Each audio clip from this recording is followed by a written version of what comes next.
I'm your friendly neighborhood Web-Warrior Fanatic, and we have Daredevil Fanatic with us, a special guest. How are you doing? I'm doing really good. Sometimes I'm called Villaintheory, but that's old. I got some of the Daredevil stuff here, and Daredevil's not going to be in this video, but he is in spirit.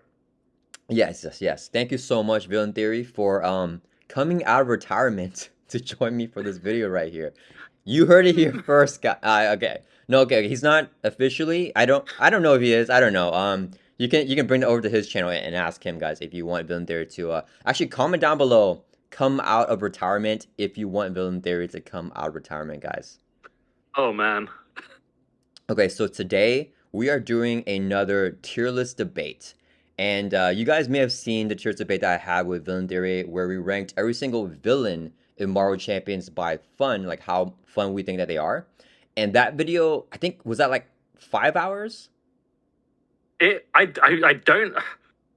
It's kind of a blur. I think like I blacked out at some point, and whatever happened happened. But it was Yeah. a long video. Yeah, I think that took several days to do. So, since that video, I now have the idea of we have to split this up by traits. So we are ranking heroes this time, but because of villain theory, so you guys may have seen the one that I did with Stretch, where we just did X-Men.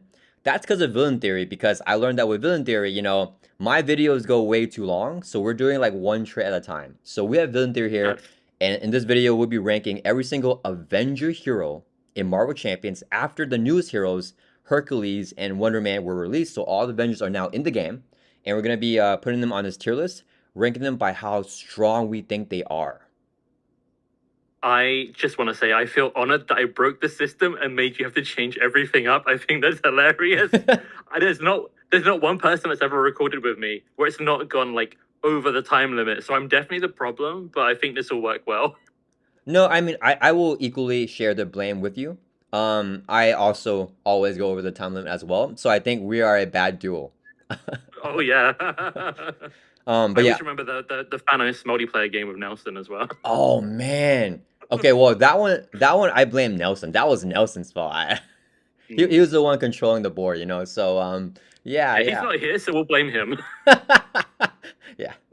Okay, yeah, so we're ranking Okay. every single Avenger here, and oh yeah, I gotta explain the rules of the game for everyone that has not seen those videos. So basically, we're gonna take turns, and someone like whoever's turn it is can put any hero down here on any rank that they want, over here, and then put it like in the ranking in the tier list. And then the next player can either choose to rank another hero and put it on the list, or skip their turn to move the person that the previous person ranked up or down a tier, wherever they want in the tier. So, for example, if Villain Theory puts like Hulk in the C tier, I can skip my Hmm. turn and move Hulk down to the D tier, but then Villain Theory can pick another hero here to rank in another tier. And once a hero has is not the last hero that has just been ranked, they cannot move anymore. So they're stuck in that spot forever. And and Villain Theory must agree that this is the tier list that we both identify with. It is a tier list that we completely sign off on. I want to say time zone differences. It's very late here, and anything that goes wrong is because I'm tired. Okay, okay, that is a good cop out. Yeah, yeah. Okay, so for the list here, let's also define each category here, and we talked a little bit about it off stream, and we figured that we're just not gonna like decide how we want to do this, and we're gonna wing it right now. So how do you want to like? Do you want to just leave it here like S A B C D, or do you want to have like more tiers? Do you want to have specific things? Like, is this a bell curve for just Avengers, or like is this a universal tier list that we add in like X-Men and stuff? Would it make sense? I'm down to like keep it more to like Avengers rather than like fill in the gaps. But like I'm totally down for whatever. I do want to do a bit of foreshadowing. I got one tier name in mind. Okay, okay. I think we should rename the D tier to maybe like H tier. Beach, you said? Like going to the beach? H. Nope, the letter H. H. Oh, I That's don't it. like this at all. I don't like, well, I'm down to put it on H, but depend. Oh, no. I like that. Okay, okay, okay. Yeah, sure, sure, sure. I I didn't fully understand. I was only thinking of one thing. Okay, I'm not gonna say anymore. I think that's a good name for it. Yeah, H tier. Okay, I'm down for that. Okay, so as a Okay. guest, Villain Theory, I am a good host, as you know. So you may go first, and you may rank whichever hero that you want here from the bottom.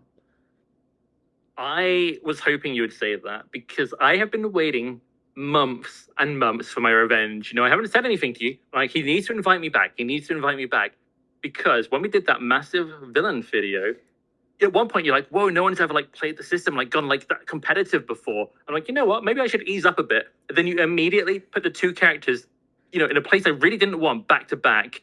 And I was like, the moment I called it down, he took advantage of it. And now I feel like I've got to do the same. This is my, it's an Avengers list, so I'm getting my revenge here. And I honestly don't I even know what know you're talking about. I don't remember doing that. you put, as soon as I stopped, I was like, you know what? I'll ease up. This is a safe placement. You won't probably mind this one. You put Ronan and then Venom Golden like back to back, like at the top, and I'm Oh. like, it was bad. So today, little birdie's told me something, and we have a different opinion on this character. So this Okay. is my act of revenge, which I don't think you're gonna like. Okay. And I'm gonna start with Spider Woman, Okay. and I'm gonna drop her in the S tier. Okay. Okay. All right. Now, shall I talk through Yes. my full process? I think, obviously she can take cards from two different aspects, which is quite strong. But I think what's really underrated with her is I think she's very tanky. At the basic stat level, she'll normally have probably on average 3 defense, sometimes 2, sometimes 4, But then she's got like pheromones and she's got contaminant immunity. So she's got toughs, heals, stuns, confuse. I feel like she's very kind of like hard to take down. And while she doesn't have like crazy resource generation like some new characters or like a crazy ability, I love, I think there's a lot of power and flexibility, versatility when you combine these aspects and do things. So do I, I'm slightly banking on you moving her down, but I am totally okay with her up here. So Okay. that's my thought process. Okay. I mean, okay, that's fair. I just want to reiterate to the audience, that this is a power ranking tier list, not a fun tier list. Okay, Yes. so and it's maybe in theory is gaming the system, right? Maybe he thinks she's A Mm-hmm. tier. I don't know. Okay, so for Spy Woman here, she's probably the number one hero that I have the most people commenting in my last tier list saying, dude, you put her like way too low. So, I think you're speaking for the people right now when you say those things, okay? Okay, so my rebuttal is that I think we would agree that basic cards, if basic cards were an aspect, they would potentially be the strongest aspect, if not like one of the strongest aspects. Yeah, it's a weird one. Like, I feel like if you make a deck only with basic cards, I probably always want to add some aspect stuff in, but particularly when you got like Parent All of Us and like all the resource generators, and then like certain allies are rather good and stuff. That is definitely very strong. Yeah. So, and I understand the argument of like, okay, Spider Woman, you can just put basic cards in it. You can put Nick Fury, you can put the Mansion, you can put Web Warriors, like that basic Web Warrior package, right? You can, and it's definitely legal. But she actively has anti-synergy with basic cards. So whenever you're Mm-hmm. running a Spider Woman deck, it's usually gonna be like, let's say, like leadership, justice, or like protection, aggression, right? And my argument Mm-hmm. is that if you run like aggression basic, that's probably going to be stronger than like any other two aspects without any dash of basic. So in terms of like not fun, and I don't even think she's that fun for me personally, but not in terms of fun, but in terms of pure like power ranking, I feel like that gives her a bit of a hit. And my biggest gripe with her is finesse. I think it is one of the most overrated resource generators in the game of Marvel Champions. Ooh. And this is as a player. So I know that this is also another. I don't know if I'm gonna another hard take. No. We're not gonna say anything else. Okay, but yeah, because it is such a restrictive resource generator that only works for aspect cards, and it doesn't even work for her own Captain Marvel ally, which is like the most expensive card in her kit. So whenever I'm playing finesse, and every turn that I'm not using it, I feel like that I shouldn't have played that card. So for all those reasons, I will skip my turn here. We're starting off hot right now, and I'm gonna skip my turn. I'm gonna bump her down to the A tier. and I'm upset that she's this high. And she is at one point in time. I don't know if it was still anymore. Someone can probably fact check it, but at one point in time, she was my lowest win rate character in any hero in the Whoa. game. I think it was like 20% win rate. Like I think I played like Whoa. maybe like 8 games on a channel. And I think it was like 1 or 2 like wins or something like that. And it's increased, over time. But it has, yeah, that's my thoughts. I think she is quite strong, but more than that, and this is not why I put her there, but she is one of my favorites, and I kind of feel betrayed by what you said here. Actually, I even put my Spider-Man t-shirt, courtesy of Villainette, and oh, nice, dude. Let's see. Okay, now everything's forgiven, but this one I did game it a bit. I think I wanted her an A tier, so I put her up a bit, but. I'll probably try and place everyone else more accurately. I think the basic thing is a good point, but you can still take a few key basic cards, then go heavy on the aspect stuff, and then the aspect stuff works with finesse, and then she gets all these stat boosts. And if you can take like some really good stuff from multiple aspects, it is very, very strong. There are some potentially very powerful combos. So I'm pretty happy with A. Man, you are winning the game right now, dude. You're winning the game. This is revenge months in the making, but now I feel satisfied. I didn't know that this is what would happen if I called you back here. I didn't know you were ready. Me neither. No. Okay, I get to pick someone else. Yes, back to your turn. Let me grab my cat. She's moving the laptop. But feel free to go ahead and do your turn. The chat will be able to see my cat Sesame here. She likes to stand behind the laptop and like tap the keys with her paws. And sometimes it'll lock me out.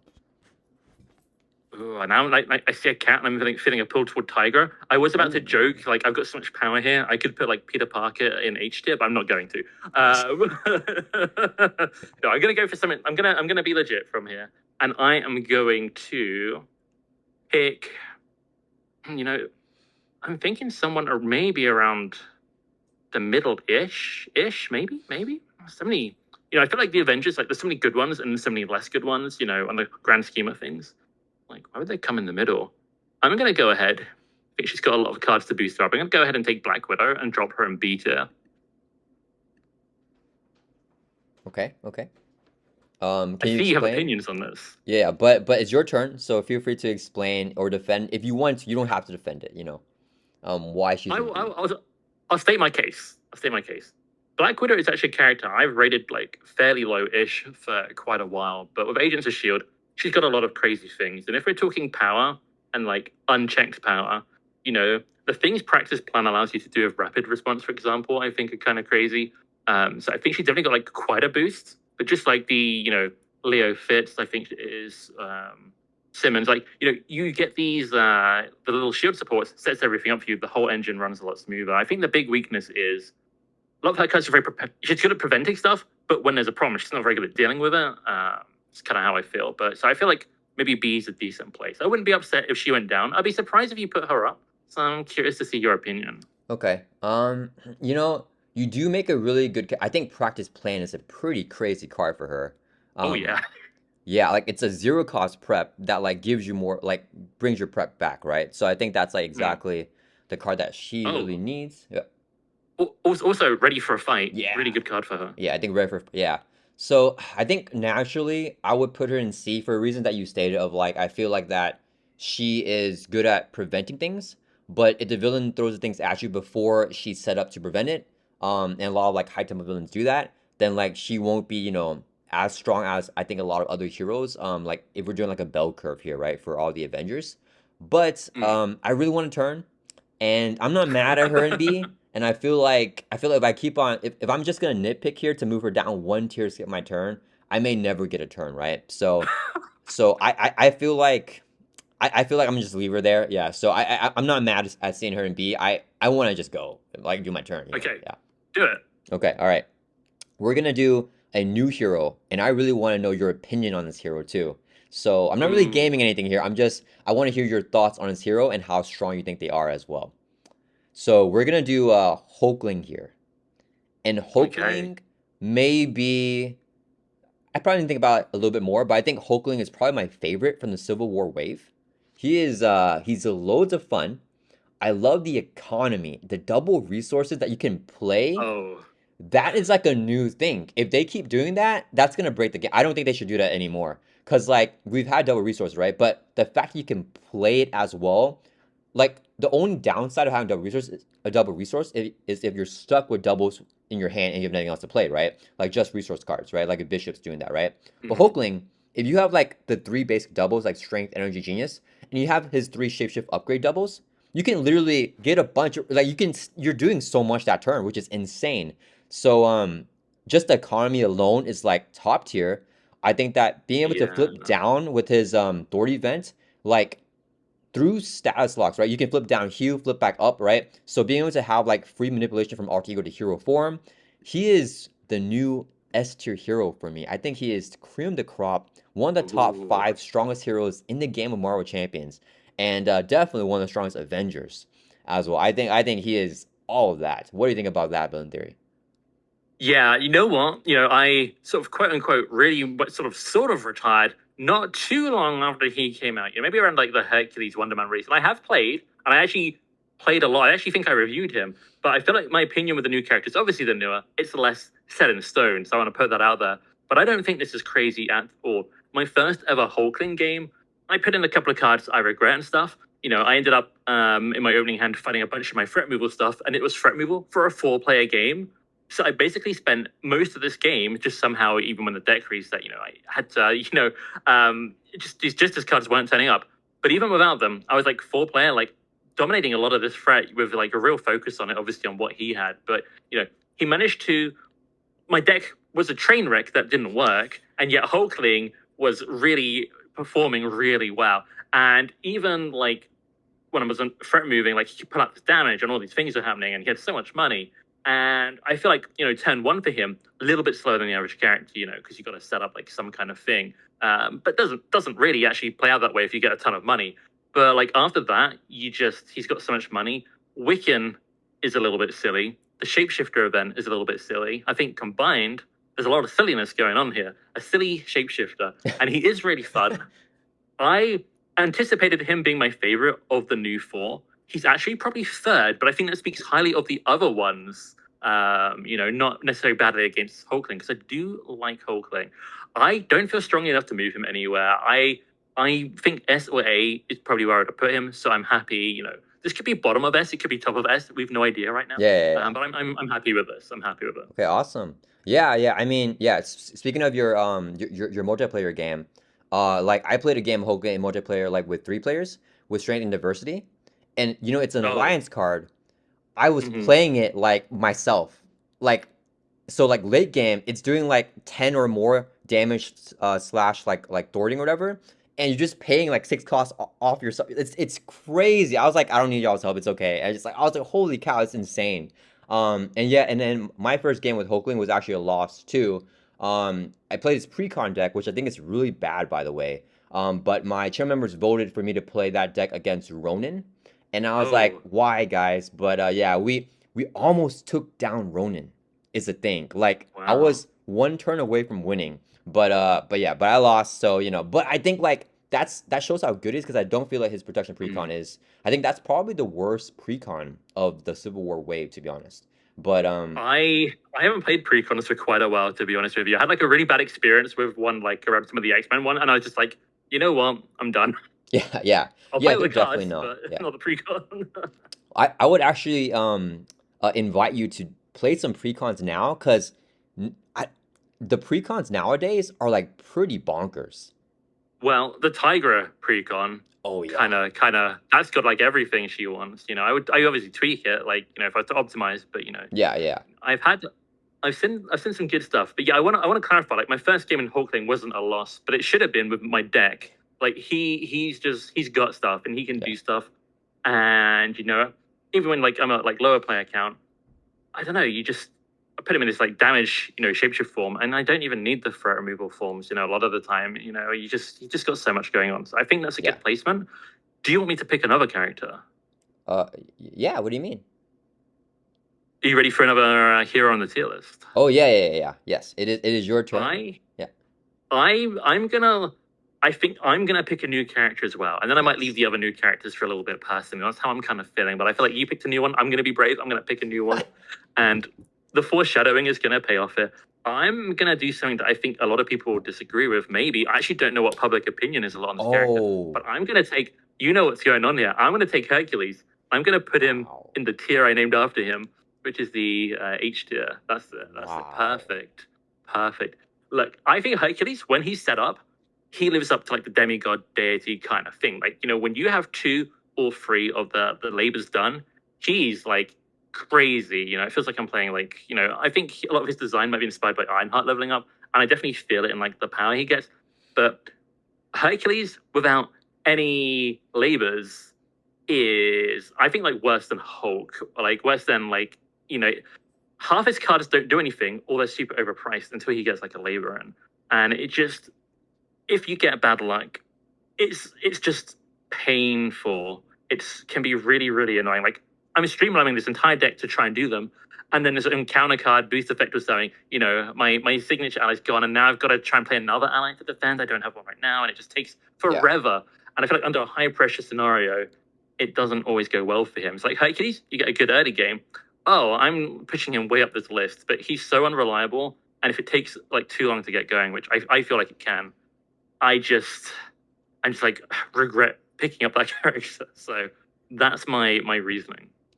So I think you raised good points. I think like I mean I definitely agree. I think that I don't think this is even a hot take. Without any labors, I think he's weaker than Hulk. I think he's the weakest here in the game. If obviously if you're not doing his mechanic and you have no labors, right? I think not having Mm. anything is pretty bad for Herc.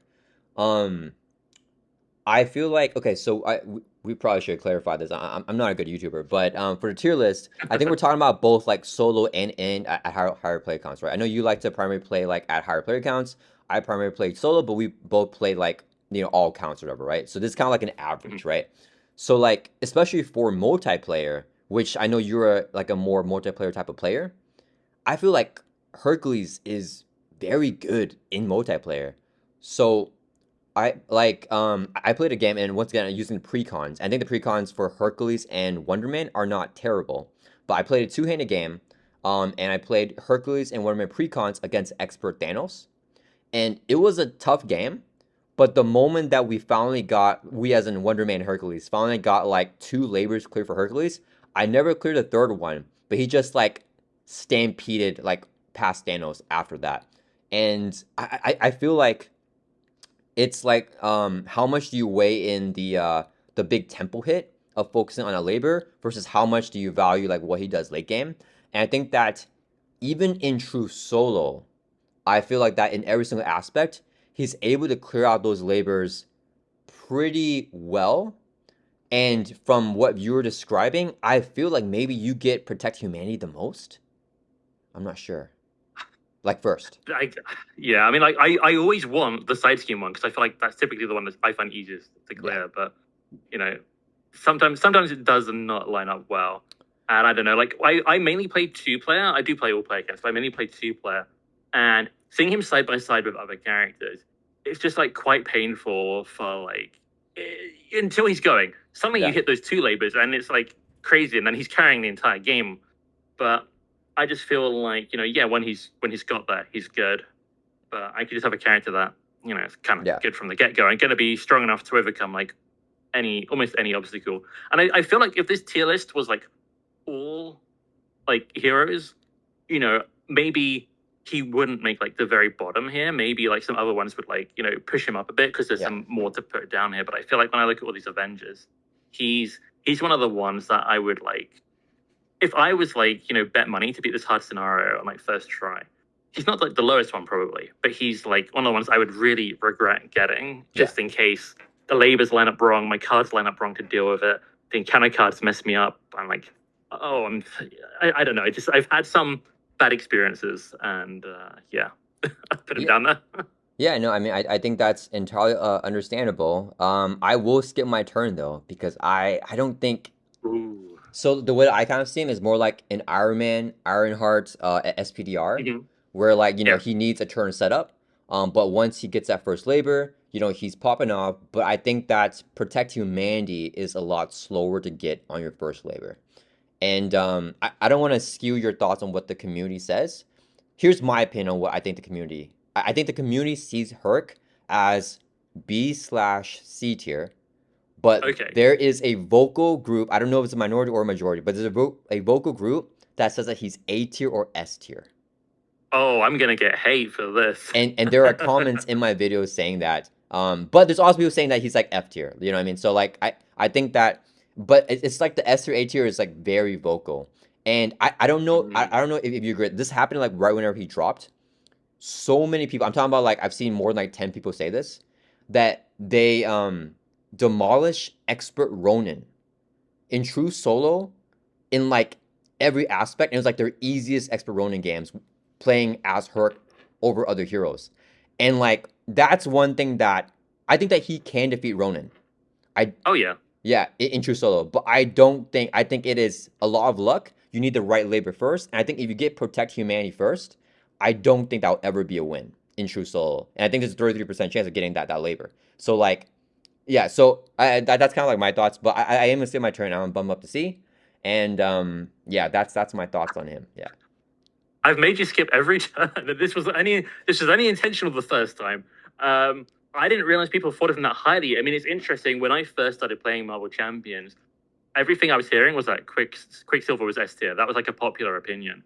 And I think late game Quicksilver, maybe S tier. And I feel like late game Hercules, definitely S tier. Yeah. Maybe I need to give him another try. Maybe I need to tweak some things up. I'm totally open to that. Yeah. But okay, I'm not mad at him in C tier, but I did name the bottom tier after him for a little bit of spice. And now I need to put someone else in there. So I'm going to put Hulk in bottom. Okay. All right. Okay.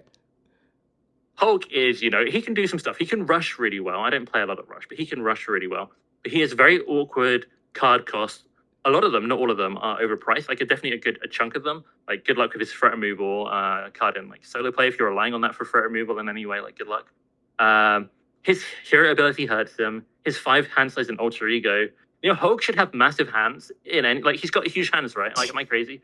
I know it doesn't quite work that way, but obligation isn't great. His nemesis isn't great. Just he's got a lot of starting hit points, and he can rush pretty well. But like, I think he feels very painful to play in comparison to basically everyone. So, and I don't think these days. I think what's the saying? Like a rising tide lifts all ships or something. I think you can beat a lot of hard villains with Hulk. Even like the hardest villains with Hulk, like he can totally do it. And some of the hard villains he can do fairly consistently with like certain ways. But a lot of good cards, anyone can take them, and just I don't know. I'm not feeling it for Hulk. Yeah, I mean, I think that you are, spot on with that. I don't think I'm gonna bump Hulk up. Yeah, I think everything you said is valid on Hulk. He is definitely, one of the weakest heroes in the game. I think he's very undertuned.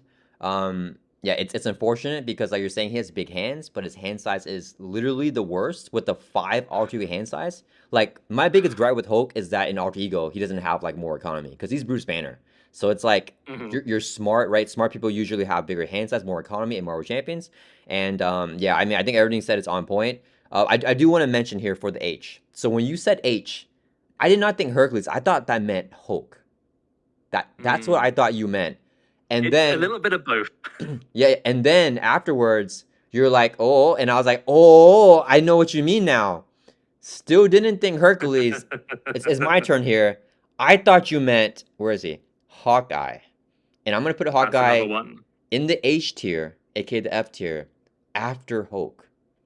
And you can skip your turn to move him, still in the tier and above Hulk, or up a tier, right? But I think that, and I don't know if this is a hot take anymore, but I know it used to be a hot take. Everyone says Hulk is the weakest like hero in the game. When Hulk is built out, okay, like if you are able to, and it's a tough thing to build out with him, but if you can get Ingenuity, Quinn Carry, Helicarry, Mansion, when you get all of that out with Hulk, he is basically a regular hero. He's like as strong as like I don't know, War Machine built out or like Spectrum built out. Like I think that he is because he'll have the economy to play his cards. Hawkeye unfortunately has no ceiling. And I remember a particular game that I played, a two-player game that I played with my friend. I always shout him out. Shout out to Keegan if he's watching. But he played Hawkeye, and this is our first time of either of us watching a Hawkeye player play. And then I was playing Spider-Man, and we got fully built out. We both had like double helicarriers, double mansions, all this stuff. And then when I play Spider-Man, especially in like multiplayer, I like to play like support, help the other player draw cards and stuff like that. So now I was like, okay, dude, you're gonna pop off this turn. So like we like double mansion him. We just like helicarrier like ready for him to like play whatever cards. And then he had like his hand size was like 10. It was like he drew a bunch of cards. I don't know what we were doing. Basically, he had a bunch of cards in his hand. Okay, and I was like, all right, pop off, pop off. And then like he played one air event, and then he was like, I actually can't play anything else because Hawkeye was already exhausted because like Magneto did something to like exhaust him. And I was like, are what do you mean? Like you played one like trash air event, maybe like remove 3 threats, something like that. That's it. We have these minions. We have these side schemes. What are you doing? We're fully built out. We should win right now. We're fully built out. And I was like so upset. And he was like, dude, because he really likes Clint Barton, like in Marvel. He's like, dude, I hate Hawkeye now. Hawkeye sucks. I hate Hawkeye. Hawkeye sucks. And I was like, dude, Hawkeye sucks. So I think that he is definitely the weakest hero in Marvel Champions, and he's an Avenger, so he's gonna go there. Yeah. Yeah, that's interesting. I mean, I had some good experiences on Hawkeye, but I'm not going to move him out of the tier. I'm not going to move him. He is, the arrow thing is so awkward that you shoot one arrow, then you have to exhaust your hero who has free attack to be able to like use another one. Like I'm giving up 3 damage so I can play another card that's not really costed any better than most heroes cards would be. I don't understand why that would be. Like that's his hero ability. It's a choice. I do think you can get lucky or unlucky with the arrows. Like if you get a good one per turn, you can get like a nice rhythm. You get the quiver, you hold a couple. Like it can work out quite nicely. I would say just to go back to Hercules very briefly. A good Hercules game, I put him way up, but I just think he's inconsistent. But a Hawkeye, the power level's never gonna like get up there, no matter your luck. Like you have better and worse games, but there's a ceiling there. But I have had some good luck with him. Like you have to cover his weaknesses. Like at least his signature ally is kind of a resource sink in a way. So if he does end up with too many arrows, like there is some kind of avenue slightly built in. But yeah, he's got 1 forwarding stat, 1 defense, 9 hit points, and he's got really here's a resource generator. That's a problem. 2 resource generators towards your arrows, but it's only your arrows, and you can only play 1 per turn. And some of them are like 1 cost. So then like there's a second one, and it's just like it's. Everything about the arrows is awkward. So yeah, he's going in the H tier. He's in the right place. Yeah, they're both H's. This is perfect. Yeah, I kind of want to find someone else now, but I don't know if there's anyone else who starts with H that I want to put down here. I don't think is there any more Avengers that even start with that letter? I don't think so. I think we're done with H's. I didn't even think of Hercules here, so that's a crazy shout out from you to put like the triple H. Well, you think a lot of people like think he's like the Ronin Slayer, and now I know I'm gonna get slayed in the comments. So, I gotta redeem myself here.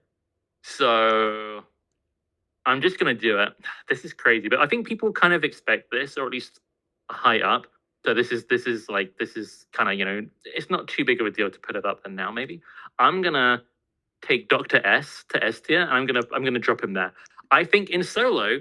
I think it's actually debatable. There's so many dependable characters, but multiplayer Doctor Strange, my opinion is raised, is risen on him. So I'm gonna put the Strange one. Oh man, I've got to pick position now in a tier. There's more than one character here. Ooh, I haven't played as much Hulkling as I have Strange historically, but I'm just gonna do it. This is gonna upset you. I'm gonna put him at the top. Oh, okay. I feel like I've gone back to like, I don't know, 2022 or something, but I'm putting him there. All right. Well, I haven't even played Mario Champion since 2022, so I wasn't a part of the community back then. Yeah, okay. So like I hear you. I definitely think that, the Tufts, the Rings of Ragador in multiplayer, him being able to pass it out, especially, even in 2 players, like giving allies out, and then of course in 4 player, like just giving each identity a tough, very, very good. I think that he's a strong hero. I think that he is still one of the strongest heroes in the game. You guys, even but like, if you follow my channel, you guys know that I think there's a lot of myths regarding Doctor Strange. And before I give my take, we're gonna do we're gonna run through some myths with villain theory, and feel free to plead the fifth on these. I know you're not in the States, you're in the UK, so I don't know if you guys have a fifth, But I've watched TV. okay, awesome, awesome. Okay, so do you believe that Doctor Strange can defeat every expert villain with 25 blank cards? Oh, I mean, how many attempts do I have to do this? Because I mean, maybe there's a crazy maths thing, but like, I would say no. I've heard a lot of people have talked about 25 blank cards. This is like a thing, and I don't really think so. Like, I I wouldn't like to attempt it. I'll put it that way. Okay, okay.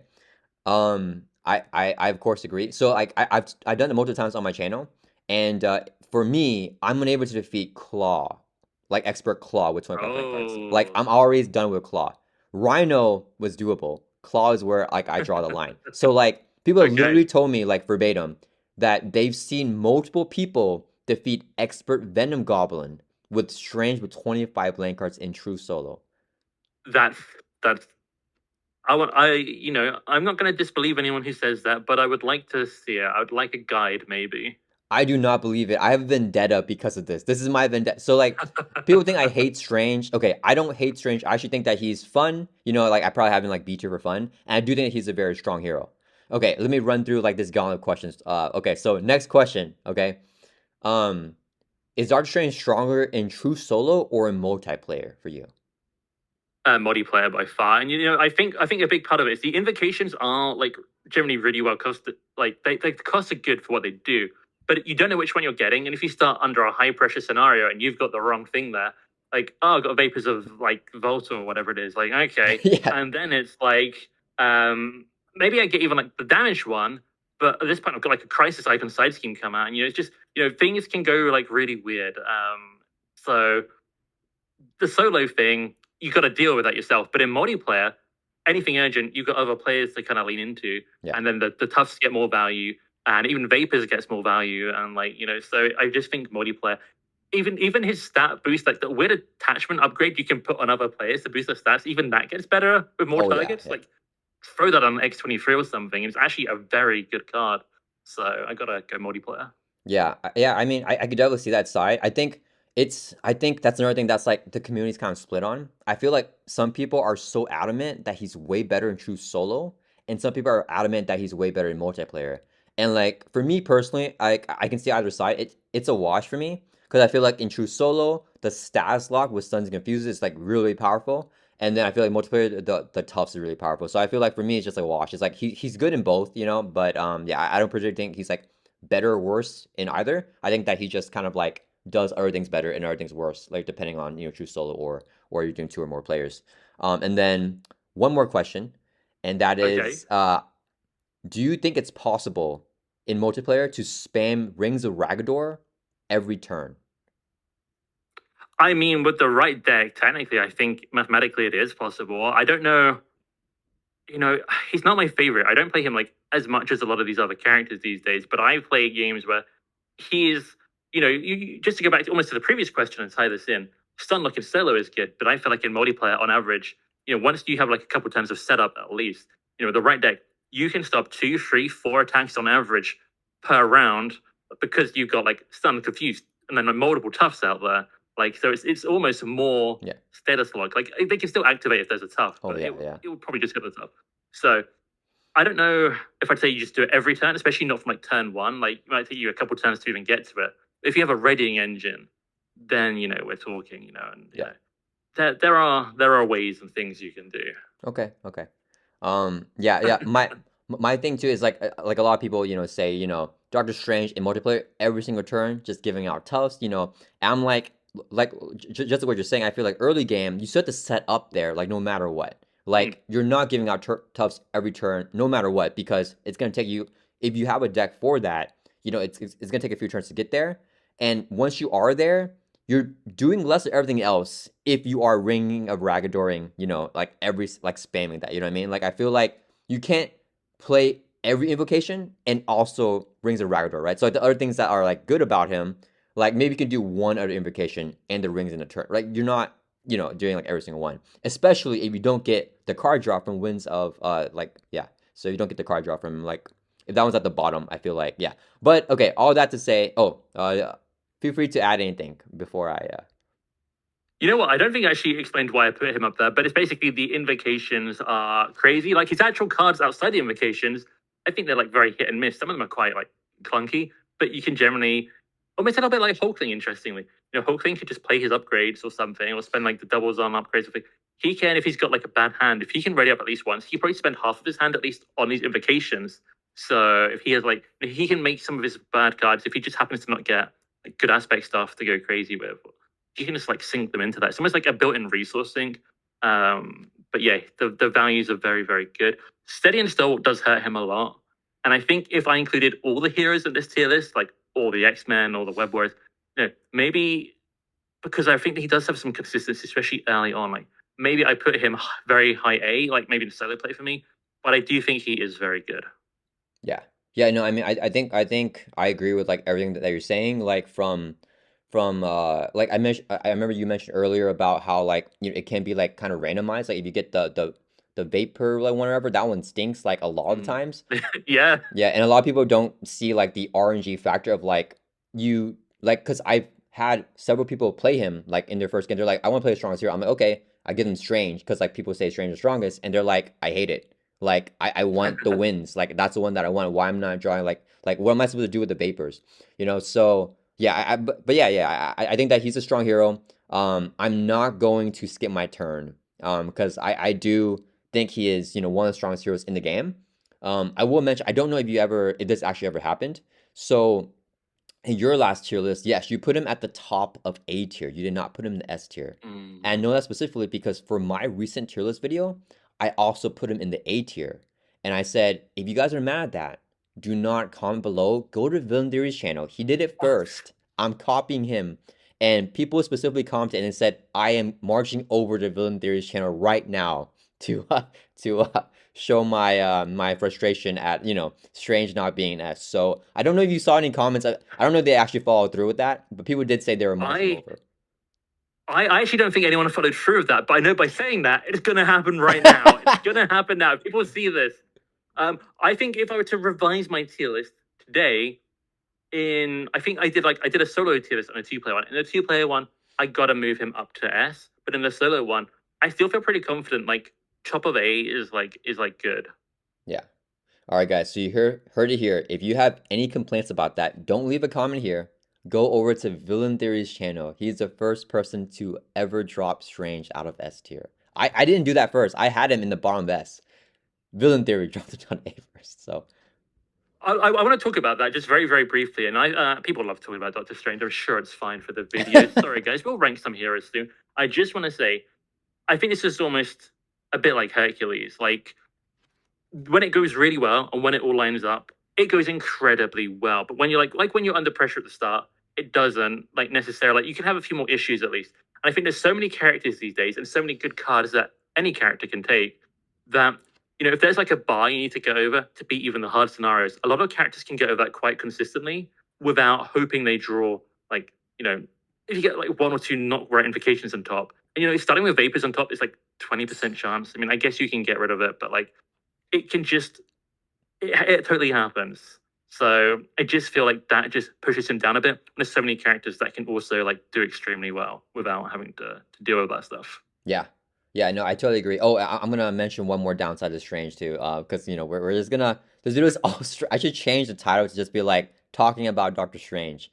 A But very strange tier list. yeah, yeah, I feel like I feel like that he actually has a ceiling, and the ceiling is high, but I don't think that he has. I think that even like Hulk, whenever he's built out, can do more damage in a turn. I think that most heroes can do more damage than Strange because Strange is not doing high burst damage without his what's that one called? The Crimson Bands.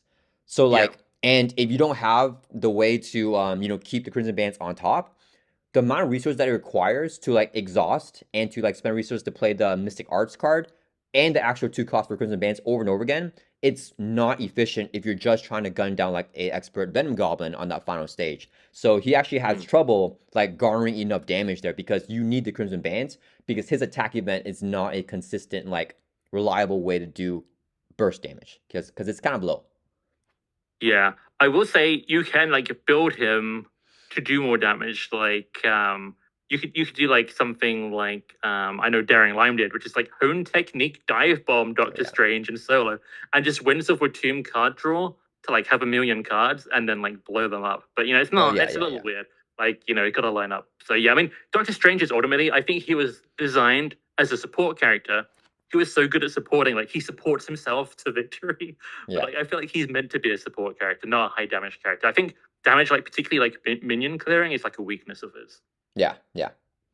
All right. All right. That was poof. Okay. Probably gotta put timestamps I here because Yeah, I like that I picked a character and it came with like a bonus. Oh, answer all these questions about them. Like, I'm curious if I pick like another character, what's gonna come up? It's like a surprise.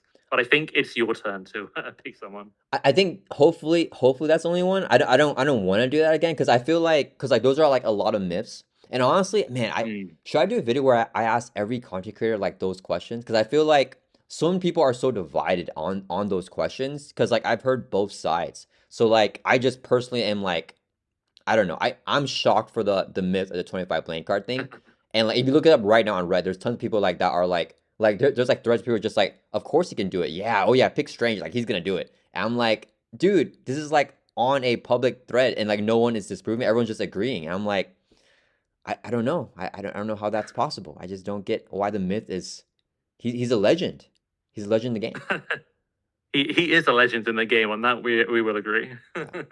Okay, okay. All right. Apologies to everyone that's watching right now. Okay, next hero. Let's finally do another hero here. Okay.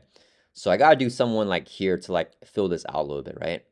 Um, oof. I don't want to do a hot take because I want to just like I want to rapid fire these a little bit because like I think we were like almost an hour in and like we have like nothing done, dude. Yeah, this is Yeah. this is why our videos take so long. Let's go. Okay, okay. I'm not gonna do my hot take. I'm gonna try to do a non-controversial take here. So let's do Ant-Man. I think Ant-Man is a strong hero. I hope Villaintheory agrees that he's a powerful guy. He has very like fluid form changing, right? It makes sense. Like in giant form, you have a little bit of a less hand size because you know you're slower, but you got more attack.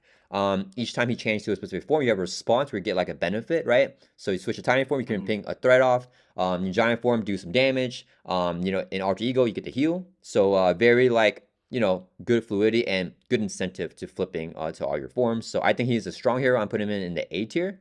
I think that he can reliably handle you know like every expert scenario in the game. I think he's good multiplayer, true solo. I think just a solid, well-rounded guy. Ooh, that's interesting. So I agree with like pretty much everything. Just smacked my microphone. I agree with everything you're saying, but to me, I feel like his strength definitely has like a hard ceiling. Like I don't think he Oh, scales interesting. up like crazy. So I'm debating: do I move him down a tier or do I leave him there? Interesting. Okay. I do think he's good. I don't disagree. I think maybe he's actually even better in solo because that flip to tiny form, that one threat, is quite useful. But like in multiplayer, that one threat doesn't do a lot. And Hive Mind, you have to set up like multiple cards to get it to be as good as for Justice. Like his threat removal is, in like a subtle way, kind of bad. Like the little trickle of it is fine, but like to actually do any serious amount just isn't good. But he's tanky. He's got good damage. He is like pretty well rounded. He's got like a lot of healing, which you know is very different to like defense. Like if he gets hit by treachery card damage, not an attack or something, he can heal it back, which I think is useful. And with like pin particles, surprising amount of card draw sometimes. I'm gonna leave him there. I would probably move him down, but I don't want to sacrifice a turn. Okay. Okay. So normally you would probably have him in the B tier, but you're not gonna skip to move him down one. Yeah, Okay. Cool. yeah, but I don't have like super strong. Like you know, I'm okay with this. He is Okay. he can do some stuff. I don't. I think everything you said, you know, beat most scenarios, expert, no problem. You know, is true. Nice. Nice. All right. It's back over to you. I'm going to go for one that I think might surprise people, but I do think he's very good. I think he's so consistent and versatile and like tanky actually that he can kind of, you know, I don't think his ceiling is insane, but he can just get through so much. And that's going to be Vision. I'm going to put him in Oh. A tier. Okay. I think Vision has historically been underrated, a little bit under the radar kind of character. I've mentioned this a few times, and I don't know how much influence that has on anyone anywhere. But you want me to place him. This is tough. I might put him like behind Spider-Man, but I put him above Spider-Man. Let's put him in front of Ant-Man. Okay, okay. Let's do it. Let's do it. Vision, I think, as a character, has some of like the best threat removal in Marvel Champions. Like if you were to play all of his cards, like choosing the threat removal option as well, like in one deck pass, the amount his events do, it's very hard for any character to match with their events. Like he's just got so much of it. And then you've got like Vivian, you can also do like 6 threat removal if you want, and you can like potentially recur her with that's a whole thing. Even outside of that, his threat removal is really good. But you can also get -2 to attacks against him, which isn't like the most amazing thing. But if you're getting unexpected attacks and things, or you can't do with a minion, he's got like this emergency stop, and he can like take those kind of things. Like he defensively, in terms of like not losing to threat or not losing to damage, I think is good. And I think damage is a bit of a weaker point, but between Vivian and all those solar beams, he can get some stuff done. I think he's very dependable if played right. Like I think he's just solid. Yeah, I mean, I don't. I actually had a different experience with him than you. So this is like the first time I think in this video where like whenever you're describing a hero, I kind of like disagree, but that's just my personal Okay. experience. I found his damage like pretty fine. I didn't feel like he was lacking, and for his Mhm. thwarting, like I guess I would agree that I feel like if you stay in interchangeable only, like you're thwarting like a ton. But I feel like because, well, at least the way that I play, and especially in True Soul, where you had to do everything by yourself, I feel like that I can't stay in intangible like the entire game. So like if Oh, I'm I don't. Yeah. yeah, so if I'm constantly flipping, there are turns where I literally like my thwarting is capped because the thwart events aren't thwart events anymore, or they're not playable in your intangible form.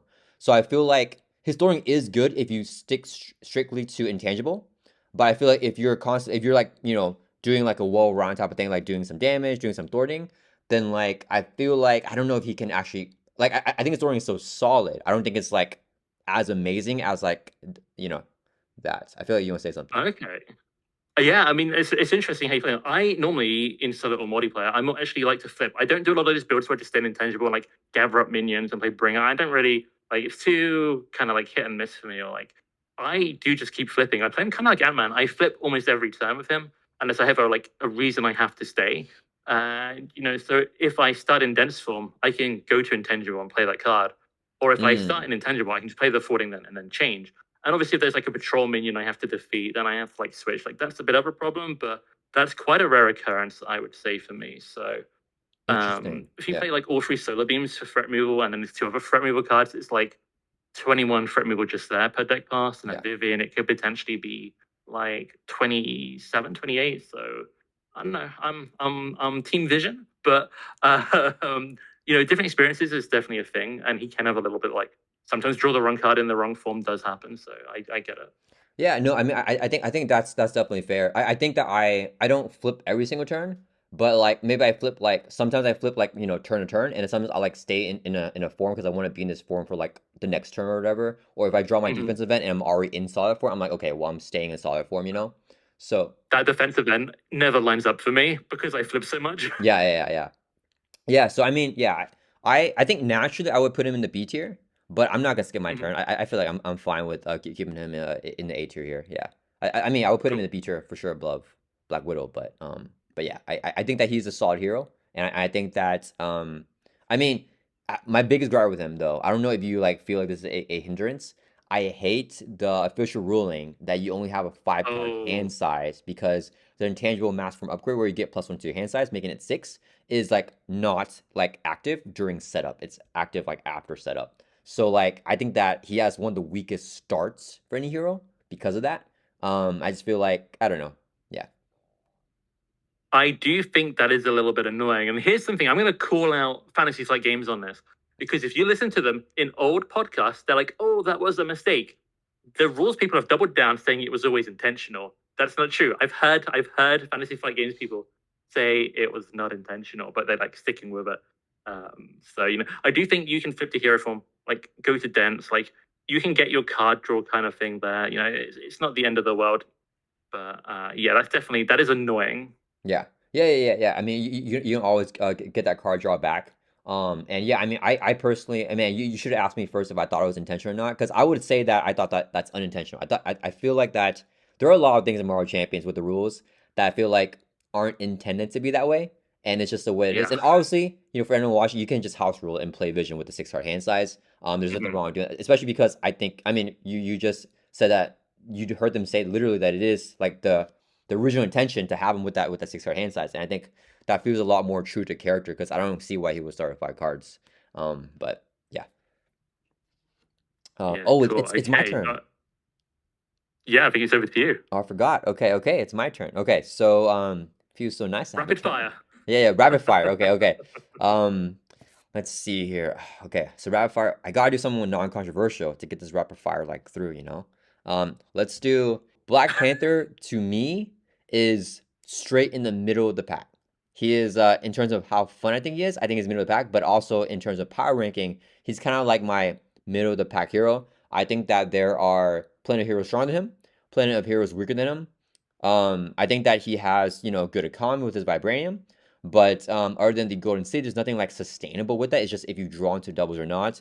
Um, but yeah, definitely a solid hero. I think that probably nowadays, because we've gotten so many more A tier heroes or like B plus tiers, I feel like maybe he's like close at the bottom of the pack now. But I think that he's a strong hero. I think that he has good tempo. He starts off like banging with that 7 card hand size through his setup. And then I think that, he follows through well. A little bit of inconsistency with the Wakanda Forevers, but there's ways to mitigate that. So yeah, he goes in a B tier. I'm putting him above Black Widow because I don't think she belongs there anyways. But Okay. I generally agree with everything you said. I think I consider Black Panther a little bit stronger than you do, but not like significantly. I think B tier is good. I think money goes a long way in this game, and he has tons of it. Golden City is like an S tier support. All these double wild resources are really good. And you know what I really like him in these days actually is firepower. Being able to guarantee a weapon on turn one, and then he's got like wild for hone technique and stuff. By the way, and like you can do some crazy stuff. And just Black Panther aggression is so fun. But in terms of power, I don't know. Like now that we have Avenge Me, really silly card by the way. The leadership attachment where you draw 2 cards. You're gonna draw more doubles with him. You're gonna draw more Wakanda Forevers with him. There's some source there. If you're in multiplayer, this is quite niche. But if you have Shuri, I do like the team up event for them. That's yeah, very good for him. But yeah, I think B is solid. Lots and lots of money, but he doesn't really have like a crazy like thing that really like boosts him up into like the major leagues. yeah. Awesome. We are rapid firing, dude. Back to you. Okay, rapid fire means Quicksilver, right? So I'm going to take Quicksilver, and I'm kind of torn on this. His late game is so good. His early game feels quite pathetic. I'm going to go ahead and drop him in the C tier. Solo maybe a little worse, a little more unreliable, but multiplayer, just cover him a tiny bit.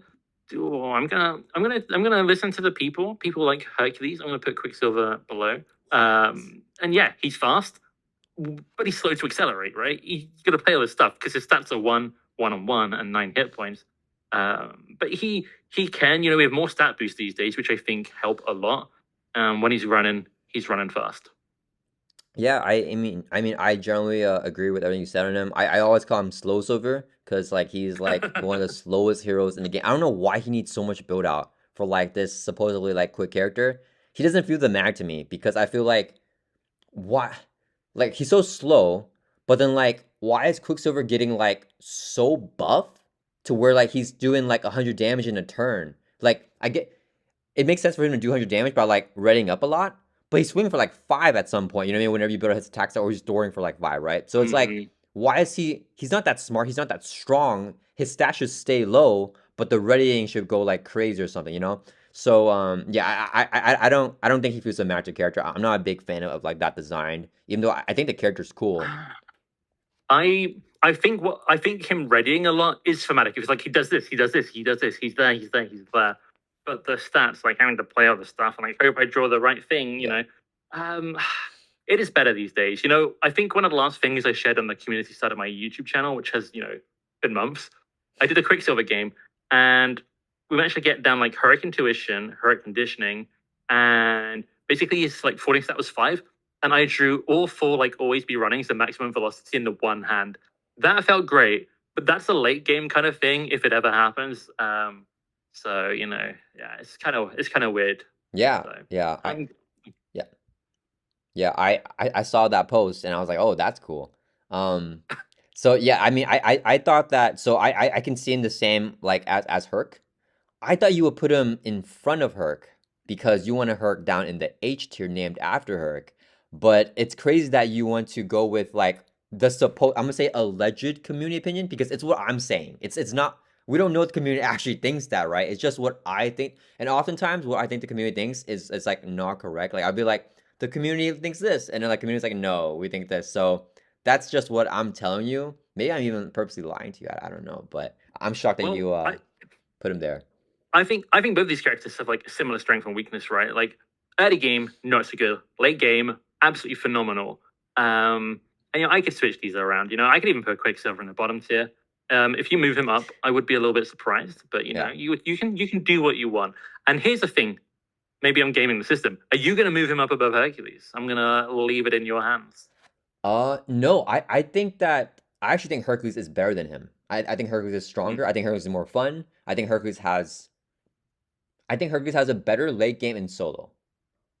And I think that in multiplayer, I think Hercules builds out his late game much quicker too. So I feel like I don't know. I feel like I generally think Hercules is straight up better than Quicksilver. So I'm happy to see this here. And I think naturally I would have Quicksilver Cool. in the C tier too. So yeah. All right. Sounds good. We're actually rapid firing. I didn't actually believe it. I thought it was a lie. But we are strategically picking stuff to rapid fire, I feel like. So the end of this video may be really long. But okay, let's hammer some out here. Okay, we're gonna do Captain Marvel. I think this should be a simple rapid fire. She goes in the top 8 for me. I think that she is like just about like S tier, but just like a little bit under it. And I think that all she needs to be in S tier are like more good hero cards, because like that's really the only thing holding her back. Like she's so consistent because of her identity card. She was one of the best identity cards in the game, 12 hit points. I do think that the hero ability, like the rechannel is good, it's very good, to be able to heal one and draw a card. I do think that the economy from it is not it's not necessarily like it doesn't give you a +1, you know what I mean? So it's good to like cycle through, and the healing can be like tremendous. But I think that the alter ego ability is much much better than the hero ability. I think a lot of people give her credit for the hero ability too. I think it's still good. It's just not as good. I would rather just I literally just sorry I would rather literally just have like generate an energy resource than like heal and draw a card for spending one. You know what I mean? I'd rather just get that +1. But yeah, I mean super tanky, Mhm. 2 Thor, that elusive 2 Thor, 2 attack. One defense doesn't matter, just take it to the face. And then yeah, triple resources. It's just that the rest of her cards, or energy channel and triple resource are great. Everything else, some of the worst cards in the game of Marvel Champions, but everything else is so good. Like the consistency with her is still so good that it doesn't matter.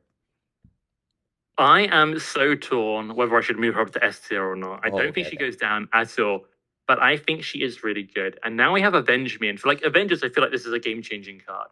And just to talk about her like identity card for a minute, Ultra Ego card draw ability, fantastic. But that the ability on the hero side, where spend an energy, heal one up, draw a card, you don't necessarily gain a resource from it unless you draw a double or a triple resource, and then you do. But what you do gain is you get to like spend a resource generator or a card you don't care about to draw a new card. So if I start Alter Ego with 6 hand size, draw a card, 7, put to hero form. Okay, I have to have taken some damage, but if I do use my hero ability, I don't really necessarily gain an extra card in hand, but I get to see another option. So she sees so many cards per turn, so she will find like good options for what she needs. And I think that's really consistent and strong. And combining like new card draw toys with having triple resources in the deck is very, very good. Okay, okay. Alpha Flight Station is very good. Okay. So like I'll give you a short counter argument for like drawing cards. Okay. I think that always drawing a card is always good, like getting a +1. But I think that there are many times where, like, for example, okay, let's say for example, you have your hand planned out, and like I don't know if you ever like been in this situation where like if you play your mansion and you draw one card, you want to play its upgrade that you already have. However, when you play the mansion and you draw the card, it's like another card that you really want to play, and now you can't play because you have to use it as a resource to play that like I don't know, Captain America's helmet or something like that, right? That like that one card upgrade that you really wanted to. Actually, that's a bad example. You would probably not want to play that card. It doesn't really matter. But like another like key like 1 cost 2 cost upgrade with the mansion. So I feel like there's been times where like my hand is good, and like I'm like I want to use a healing, but like I already know what I want to play. I'm gonna have a clean hand, no cards left in hand. I don't even want that card draw, And like if I'm at 10 health, I don't need to heal one to get to 11, you know what I mean? So I'm just like, okay, I'm gonna just do it. So that's my kind of argument there. Also, remember, everyone here can use Avenge Me. Everybody has Avenge Me because they're all Oh Avengers. yeah, Yeah, yeah, yeah. but not everyone has triple resources, That's true. which is I mean, so. Hope does. And like she can like play so many allies and set it up like really smoothly within her own game plan because she doesn't have any expensive like over and stuff to set up. There's no conflict of interest, really. But I think high 8 is a really good place. I'm gonna pass so we can. I'm fine with it, but also we're gonna rapid fire a little bit. I wanna play someone. Wait, okay. Would you actually have her in like S like by yourself though? If you were making this list by yourself? It's really difficult to like try and envision a list with just Avengers. Like I'm going back in time here, with new cards available, which is weird. I'm not sure. I think she'd be borderline. Like I would be surprised if I put a character in A tier that's above her. Yeah. Okay. Yeah. Same. So, okay, I'm going to go for. Oh man, there's arguments for a lot of these characters. So let's go with a safe pick. I actually have enjoyed this character a lot more with new cards, and actually quite, if someone wanted me to play her, suddenly I'm like, actually, I'm kind of okay with this.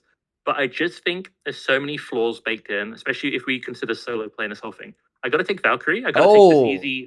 Valkyrie. Yeah, Okay, I got to okay, take Valkyrie, She-Hulk. Okay. and I got to put her in the H tier down with Hulk and Hawkeye. Okay. Where do I put her though? I don't like having to order them off the cuff. Oh my, like if I'm multiplayer minion clearing, there's so many easy ways to set up now. You get that weapon earlier, and she's kind of going.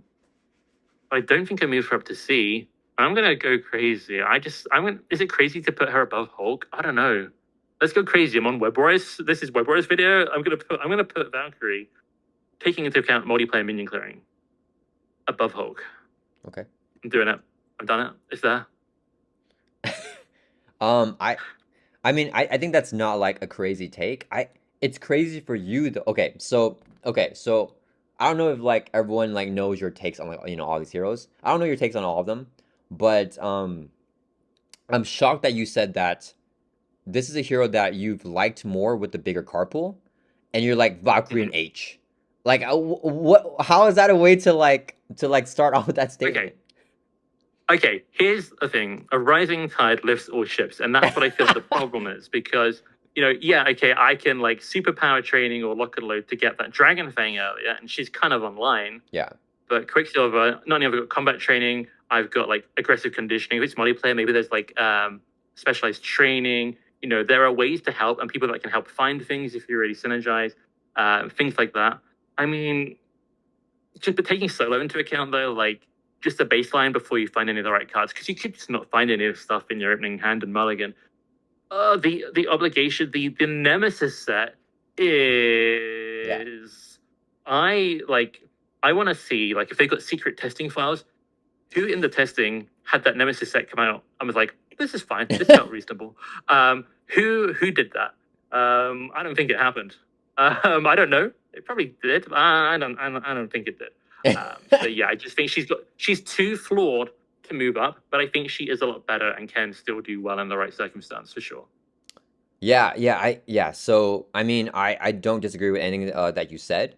I think that the last time, and I could be wrong, I believe that like from my memory, you trash on Valkyrie and you like give D20 so much crap about Valkyrie.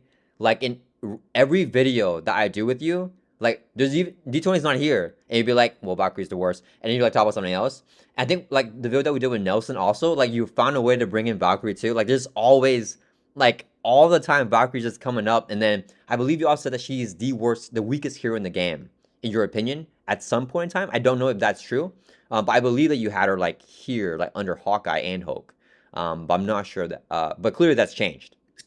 So historically, I would have Valkyrie last in solo play and Hulk above her, but then in multiplayer I'd have Valkyrie above Hulk. I will say, I like to mess with D20 because it's funny. So there's a factor there, but I have really disliked her. But the minion summoning in every aspect cards have really helped her, and like infiltration in solo play is huge, or strength in diversity.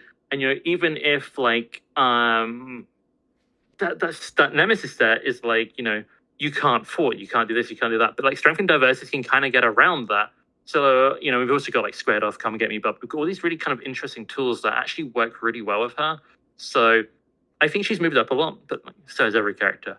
Yeah. But I wouldn't put her. I didn't put her in last anyway in multiplayer, but I feel more kindly toward her. In fun, she's moved up a lot for me. Yeah. In power, still dependent on getting the right draw. So, and like still Nemesis. The Nemesis thing is a whole thing in solo play.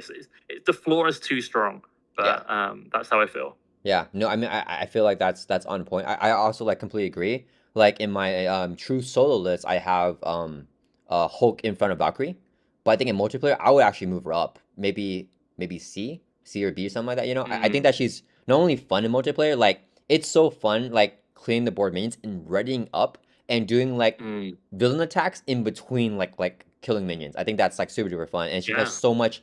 She's like the best, I would say, mid-range minion killer because there's way better minion slayers, but like she can swing like 5 for free, or not for free, for like 1 resource. You know what I mean? So like I find that like her very fun to play. I think that in multiplayer she gets a lot better because people can help her Thor instead. But yeah, I mean, I'm not mad at this. I think that for this list, averaging out, she'd probably go in the H tier here. And I think that she's better than Hulk in multiplayer. It's weird. This is mostly because of you. But I actually played a game, like a test game on my channel, where I played her against, I think, Magneto, and it was just like a straight up build, not using any of her like cards at all, just like leadership, like recursion, because like I just couldn't fathom that heroes like Hawkeye and Valkyrie, which were 6-card hand size in alter ego, 5-card hand size in hero form, how could they be weaker than Hulk, who's 5-card hand size in alter ego and 4 in hero form? And like in my experience, they are in true soul. They're somehow weaker, even with that extra boost of economy, just because like their cards are constricted to a certain thing, versus like Hulk, after he's built out, he can still do whatever he wants. He can just focus on thwarting if he's built out, suborbital leaps. And then like he can focus on like, minions, or he can focus on like doing damage, like he can focus on defending, you know what I mean? And these guys have to do like air events. She has to kill minions, So like, yeah, it's interesting that I feel even with the extra economy, they're still like arguably around that Hulk level, even though his economy is like way, way, way, way worse than theirs. Yeah, it's an interesting one. I do think Hulk's health helps him a lot, like gives him some breathing room, like in that way. But yeah, Valkyrie. I mean, I think if this was a 3 and 4 player list specifically, I would definitely move her up. I think 2-player, it depends, like even on the scenario and who you're paired with, because if she's not helping that much with threat removal, she's a one-track kind of character. Yeah. But yeah, I'm happy with her here. So, and it sounds like you are as well. Yeah, so yeah. All right, we're gonna keep rapid firing here. So I think this is another rapid fire one, hopefully. I know that I'm bigger on this character than a lot of other people, but I feel like I'm gonna kind of game it here. I feel like you're not gonna move, like based on where I put it. I feel like it's like good enough for you. So it's She-Hulk, and I'm putting She-Hulk at the top of B. I think she's stronger than Black Panther. I think that, especially in the pool aspect, but especially like just in general with the bigger card pool, I find her very fluid to play, and like she has so much incentive to flip up and down. Like when she flips down, she obviously she has a 6-card hand size, but also she can essentially thwart, 1, and in hero form she's always doing 2 damage. And then split personality is still one of the best cards. And then whenever she's fully built out, I mean, she has one of the best built out boards because of double focus rages on top of like, all the regular stuff that she can get. Like the economy goes off the charts, So, yeah, I think that she's a very strong hero. I think that she also has like, weak cards. Like a lot of heroes in course that actually kind of have like those like weak cards. Like I know Iron Man's got like War Machine, Black Panther's got, actually maybe Black Panther doesn't have any like really terrible cards. But She-Hulk's got, the alter ego one, the like lawyer card event, whatever that is. I don't know the name because it's trash. And then Captain Marvel's got her the trash cards. It's so bad. Yeah. Oh yeah. What? I forgot the name. But in Captain Marvel's got like her like stupid helmet, which is like the dumbest card ever. But yeah. So that's my general thoughts on. And the 15 hit points is nice. So yeah. Ooh, this one's a really tough one for me because I'm tempted to move her down, but I also do think she's really good. I mean, to compare to Black Panther, I just think all that money being able to put it in the right place, like, is so strong. And She-Hulk can do a lot. People say her cards aren't good. I think maybe it's in like 4 cards of hers I don't actually like, and I think the rest are good. So it's not the worst ratio. It's not Hulk. And She-Hulk can do so much. She can do so much damage. The bigger card pool's been kind to her.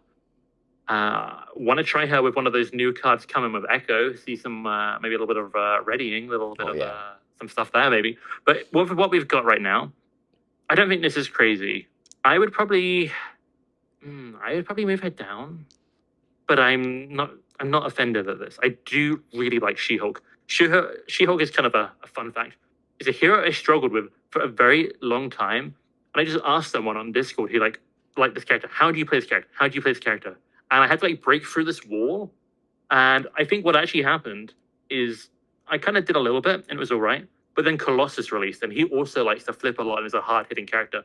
And suddenly, after Colossus released, everything with She-Hulk, everything just clicked perfectly, and I have really liked her. So I'll allow this in the name of rapid firing. We will move on, but I wouldn't move her down. I think if it was me, maybe top of C, maybe, Okay.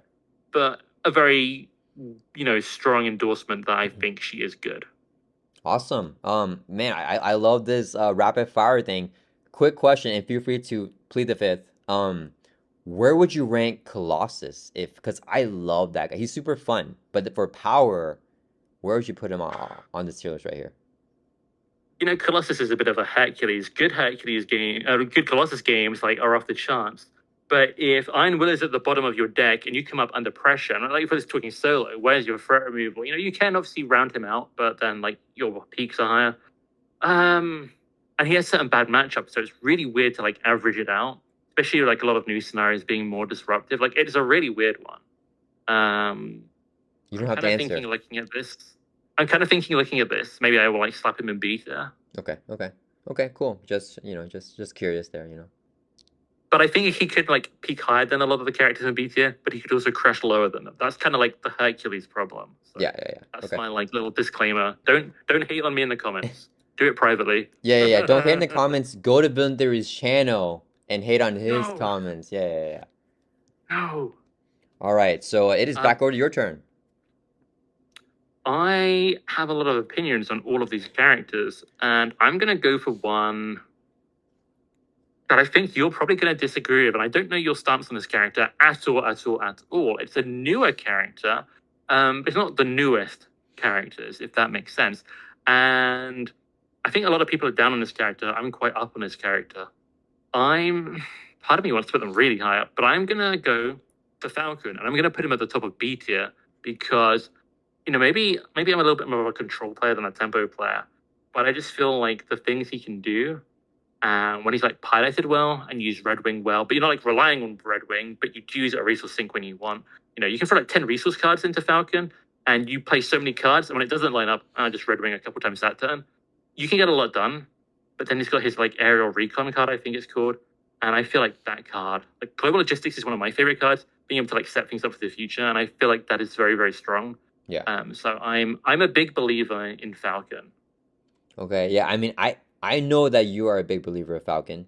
I'm not a big believer of Falcon. I think that everything you said are, good points for him. I think that my biggest problem with Falcon is that I feel like I think aerial recon describes exactly his playstyle. He has good control, but sometimes if both those whatever encounter all encounter cards that you see for aerial recon, you don't want any of them, and they're all hard to deal with for his board management. And I think that he has under average ability to thwart and attack. So I feel that his ability to handle the board is not as good, which is good design to make up for his ability to scry. Naturally I would have him in C tier, but you know what? We're gonna keep this spirit of rapid fire. I think that for me he's C.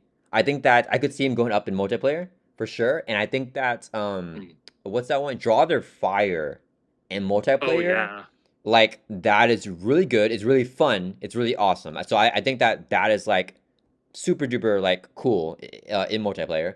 So yeah, I mean yeah, that's a great card, but yeah, I mean generally though, averaging everything out, cuz one thing too, I do feel you have to play protection if you're doing that, cuz you need to build out your defense stat, cuz he's not defending everyone with 2 defense, so yeah, I mean generally I would put him in C, but I'm not gonna skip my turn. Yeah, we're gonna keep the spirit going.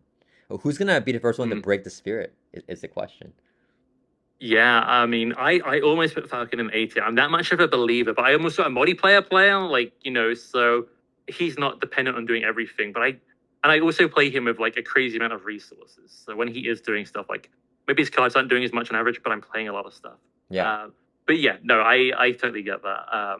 He's not everyone's cup of tea, as we would say over here, and that's fine. So Yeah, I just became ultra British. How's the weather?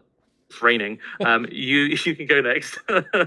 Yeah, I mean, I think Falcon is very controversial. Surprisingly, I feel like some people like really like him, some people like really hate him. Yeah. Okay, here's a hot Yeah. take.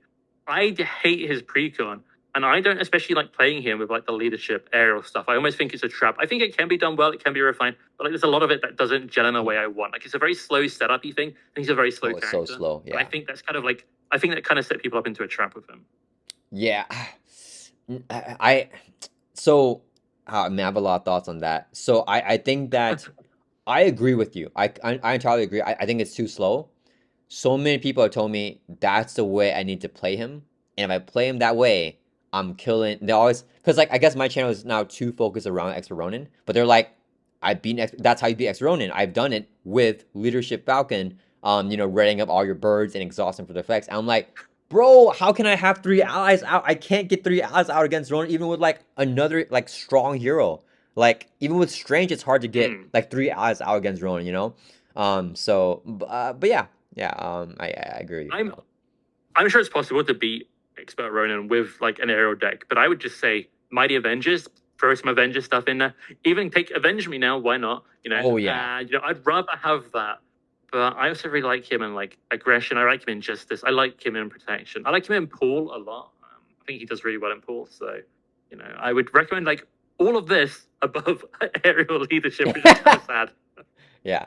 I mean, I don't think it's like terrible. I think it's very fun though. I don't know if you have fun playing it. I think the aerial leadership is maybe one of his more fun because I think it's just unique to have the allies out and they're not chump blocking and they're like exhausting to like give boosts like all the like birds are like swarming. So I do feel like the playstyle is pretty unique and fun.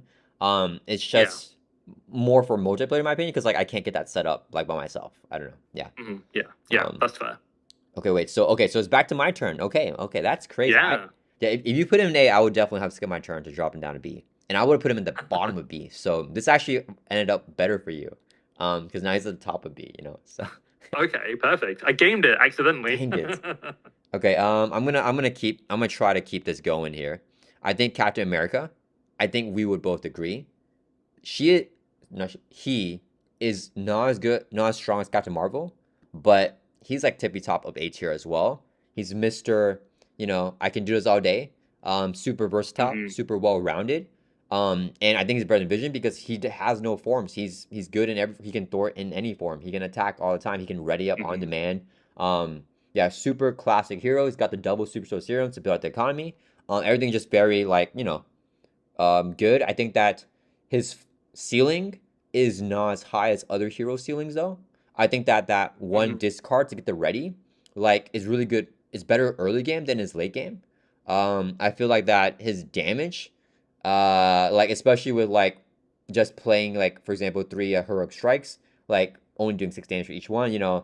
Like because you want that stun to go off too. Yeah, I don't know. I think that there's some issues with him, but I mean generally he's super fun. He's super powerful too. So yeah, not as good as Marvel, but yeah.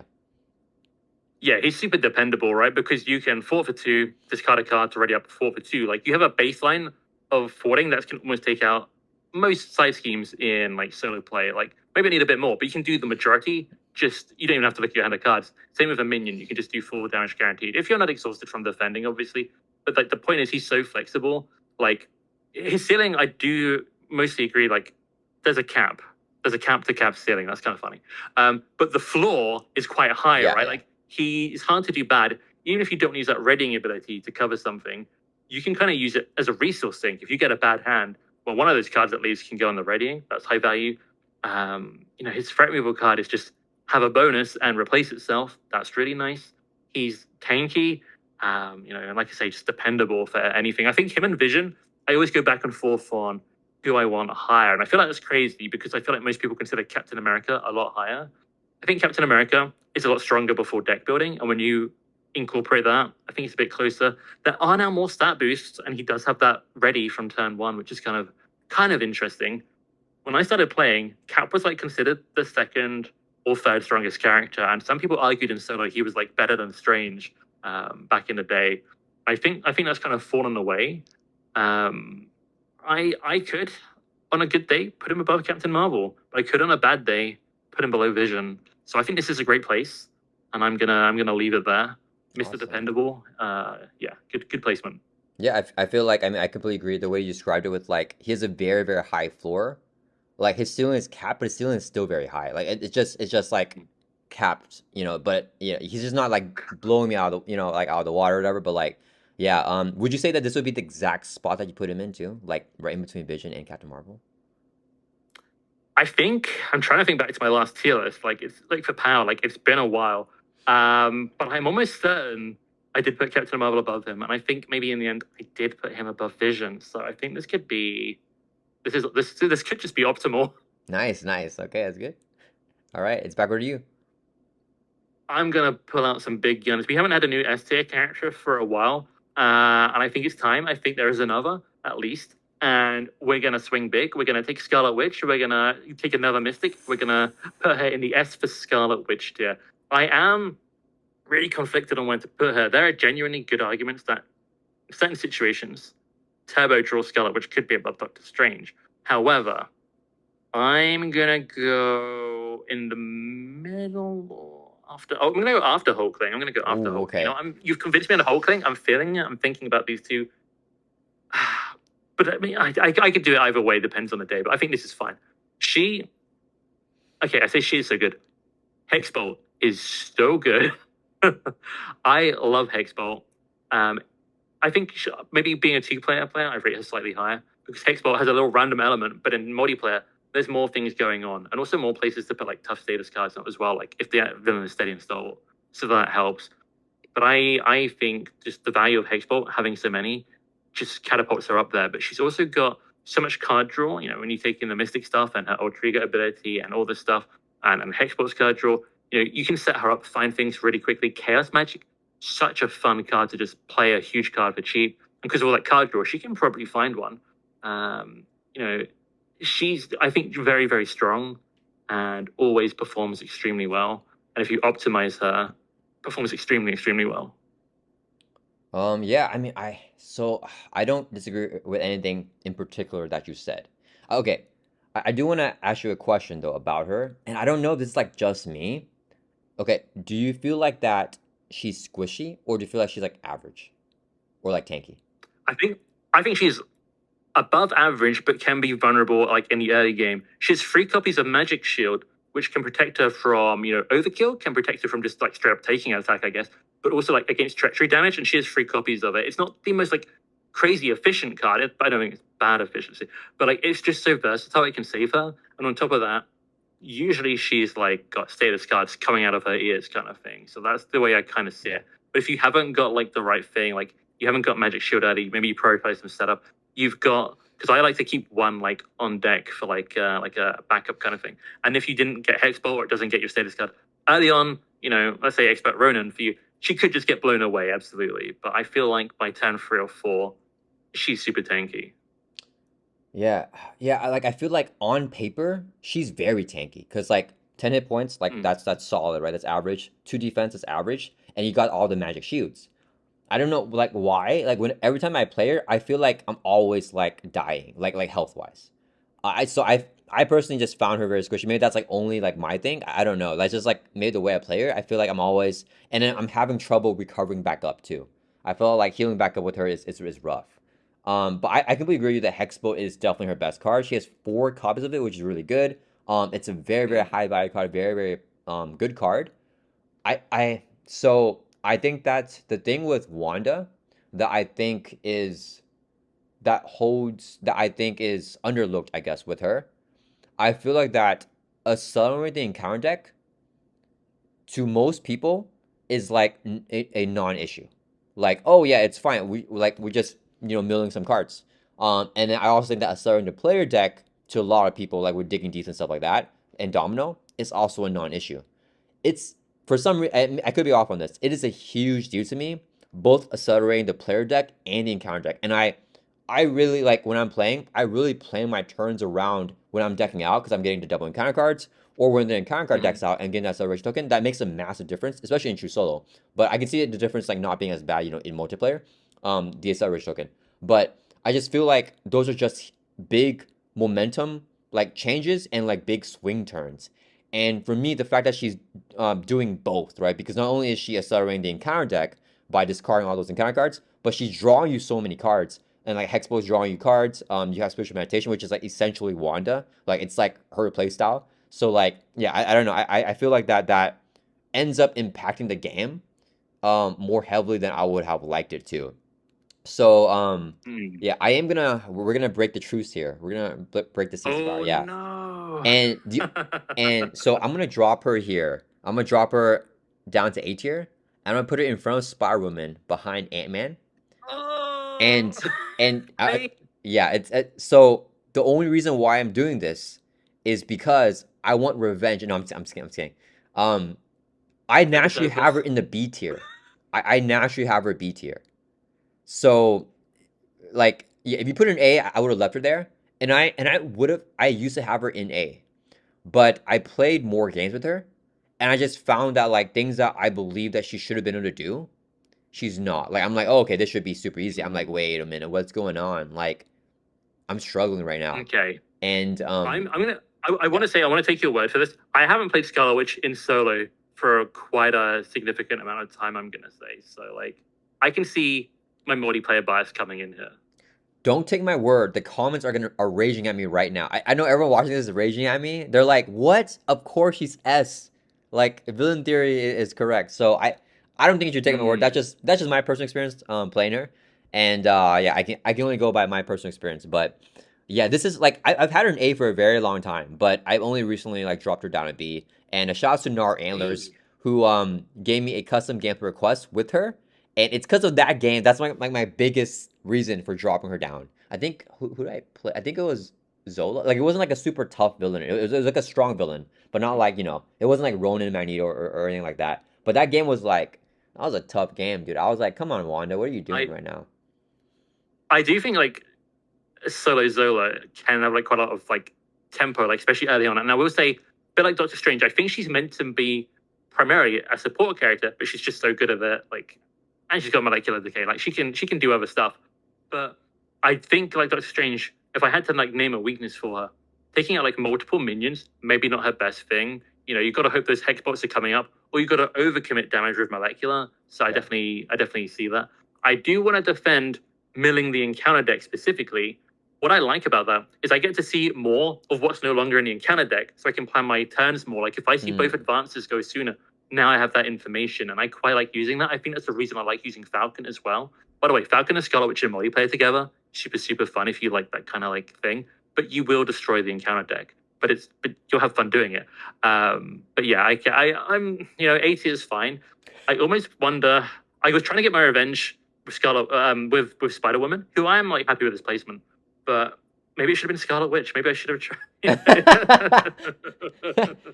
Yeah, yeah, yeah. I mean, I definitely, yeah. For what you're saying about like seeing more of the cards, I get that too.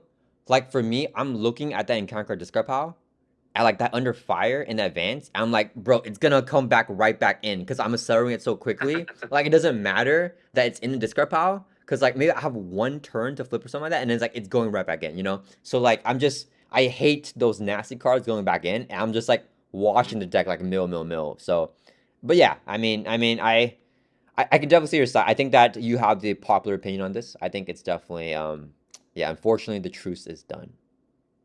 Okay, maybe I've got the popular opinion on Scarlet Witch, but the unpopular one on Hercules. That's what I'm kind of going with at the moment. Yeah, maybe depending on what. I mean, that's allegedly because that's just what I think the community thinks about Hercules. You guys let us know down in the comments if you think that Hercules is actually like the worst of the worst, like named I after him. We hadn't placed the rest of the like lower Okay, okay, characters. He's only like one character difference in like order potentially. He's just like up. Anyway, okay, let's okay, move on. Let's move on. okay. So it's back So over I to get to your pick turn. again. Yeah. Okay. Ooh. one of these characters I don't want to play. So I wonder if you'll pick them before I pick them. I'm going to pick. Man, it's tough. Let's pick Spectrum. I feel like Spectrum is a character a lot of people don't like, but I especially like. Not like top five, but like I do like enjoy her a lot. And I gotta let me start with her in the B tier and see how I feel. I might put her in A tier. I'm just feeling it out. I think move her up one space. Do I move her above Falcon? I'm a Falcon believer. I'm a big Falcon believer. I don't think. I'm really torn on this. I feel like this is crazy because I feel like back when I started playing, a lot of people consider Spectrum top 10. I'm gonna put Spectrum between She-Hulk and Falcon. Okay. She has good stats. I like her events, but she can end up in the wrong form. But there are a lot of ways to play around this form thing. Like I played Spectrum since she came out. That was actually the first expansion where I was like a full player for. Got it when everyone else did. And I played her quite a lot. And I feel like there's a lot of things you can do to make her work. And when she works, everything works really well. But she doesn't have any like crazy X factor or like hyper dependability that move her up for me. So I think B tier is good. Yeah, I mean, I basically agree with everything you said. I would add some negative things. Like, I do feel like that she can get clunky. Mm-hmm. And I feel like that. Oh, sorry, my cat's scratching the back of the laptop. I feel like that her thwarting is good if you stay in her thwarting form, but I feel like that like it feels like it's just like if I don't get the speed of light, and if I want to just like kill this minion that has 3 hit points, so I just want to use my basic activation, I could get wrecked for like the next 3 turns just because I was greedy because I didn't want to play like an attack event to like kill a minion. I wanted to like get 3 attack to kill it, and like Mm. that's just like yeah. So with like some bad luck, I feel like that she can get a little bit clunky. But I mean, yeah, I generally basically agree with all you said on her. I would love to say like, oh, with perfect playing and do everything, she'll always be in the right form. But like that is not the case. But I feel like one of the traps with her is to build around and rely on her basic stats. But if you want to play any of her own cards, you're changing out. You can't guarantee being in it. So I feel like she looks like she's a basic stat character. But to me, she's an event heavy character that will try and use her basic stat as best as possible. But yeah, like I think that's totally valid. Like her defense card, I don't need 3 copies of it because it's often putting me in Oh like man. the worst form for like the rest of the round. So Yeah, yeah. that's the thing. I do think me playing more multiplayer is more forgiving to what form she's in because there's more going on.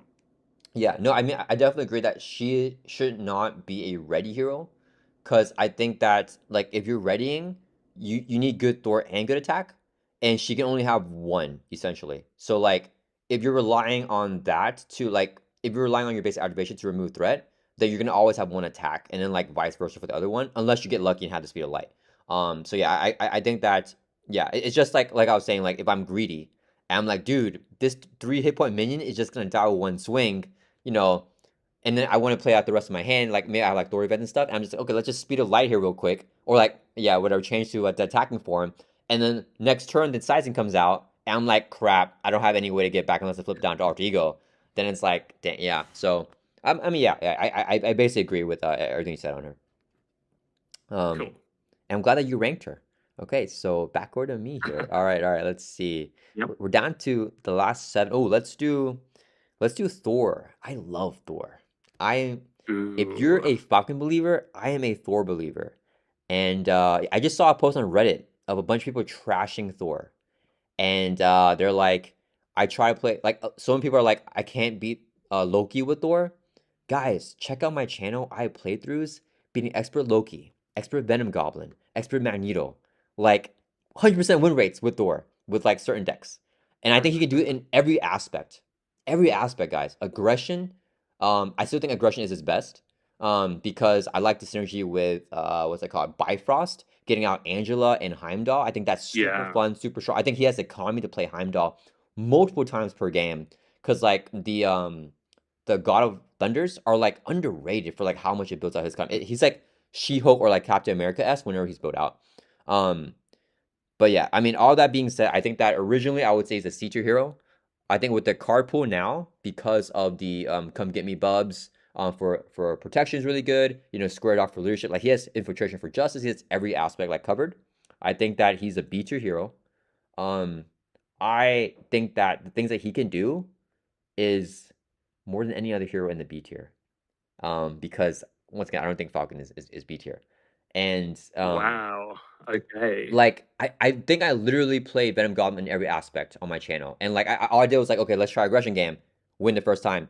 Try leadership, win the first time. Play like justice, win the first. Like he's just dominating Venom Goblin. Like none, and obviously Venom Goblin has a lot of minions. So like maybe it's like a little biased, but it's still a tough villain. Like it's a lot of threat removal. You know what I mean? No, yeah. So like I feel like Thor is like insane. And that being said, I think that the weakest thing for Thor, and I don't know if people agree with this, is that his ceiling, like Captain America, is capped. And I think that it's because Hammer Throw is one of the worst cards in the game.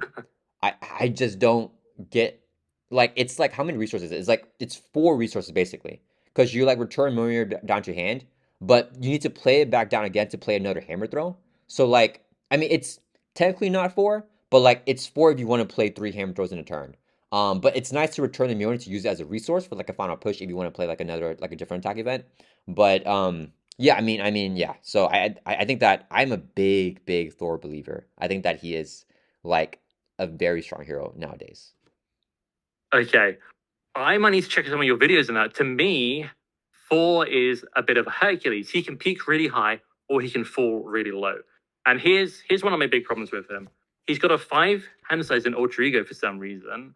Okay, maybe Thor's not a super scientist, but didn't help Bruce Banner.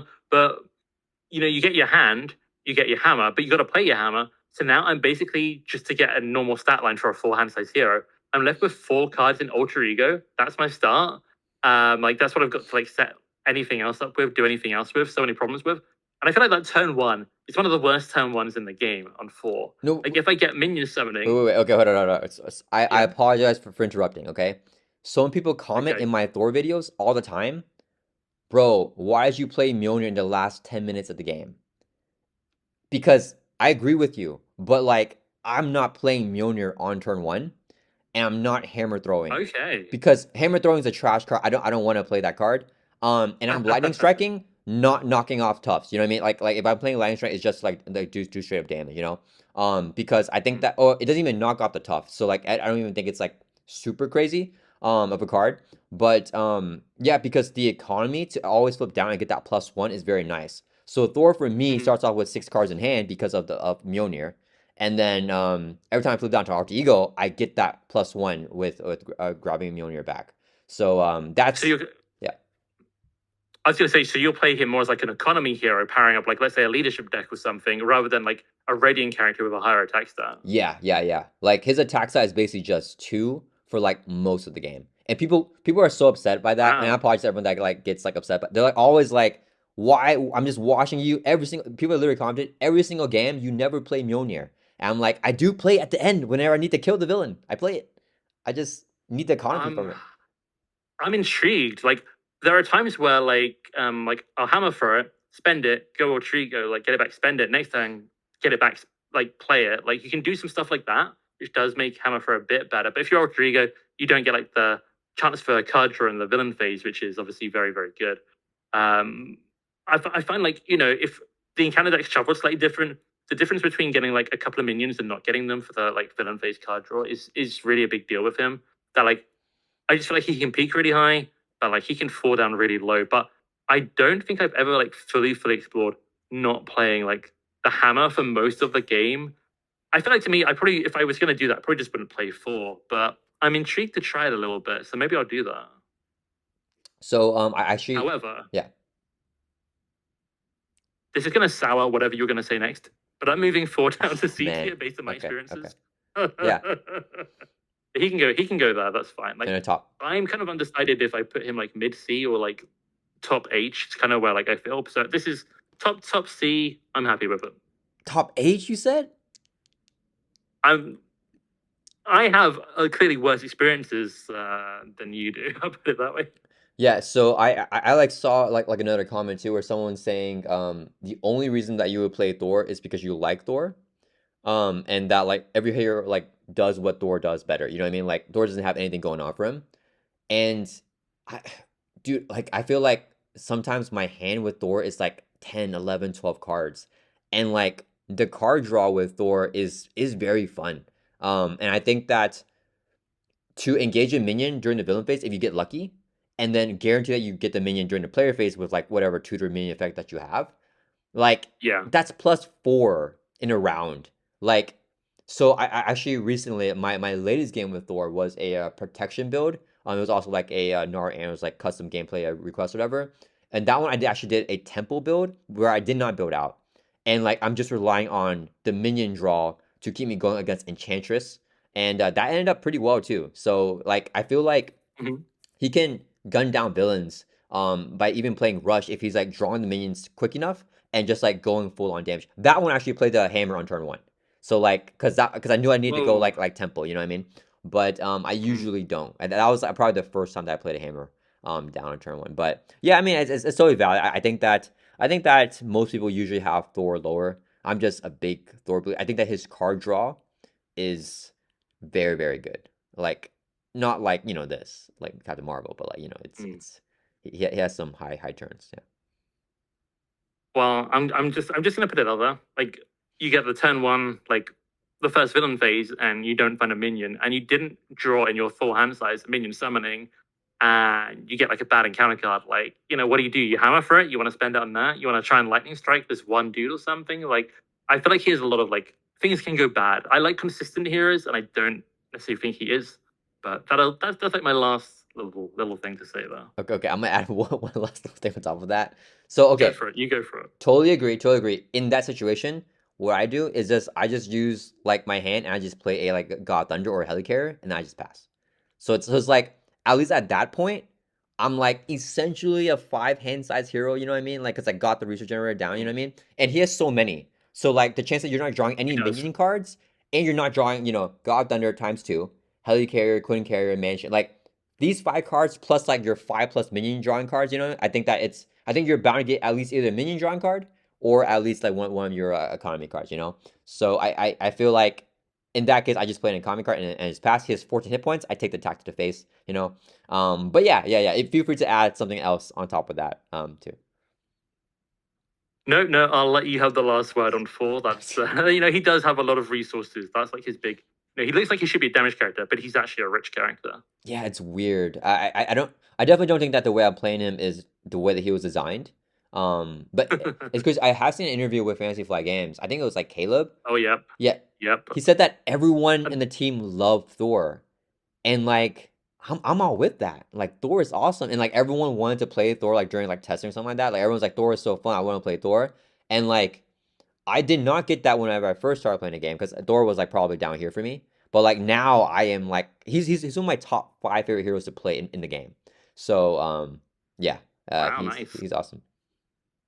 Thor and like Doctor Strange were originally like before I think Doctor Strange was released. They're like, this guy's as good as Thor, or vice versa. I can't remember the order. I didn't play right back then, It's funny. but like they were like compared together, which is fun. And then like I think in the interviews, it's like, oh yeah, we were playing Thor against Zola, we were playing against Ultron, we had loads of minions. Like, what about the other scenarios? Oh, gotcha, Yeah, gotcha. That's funny.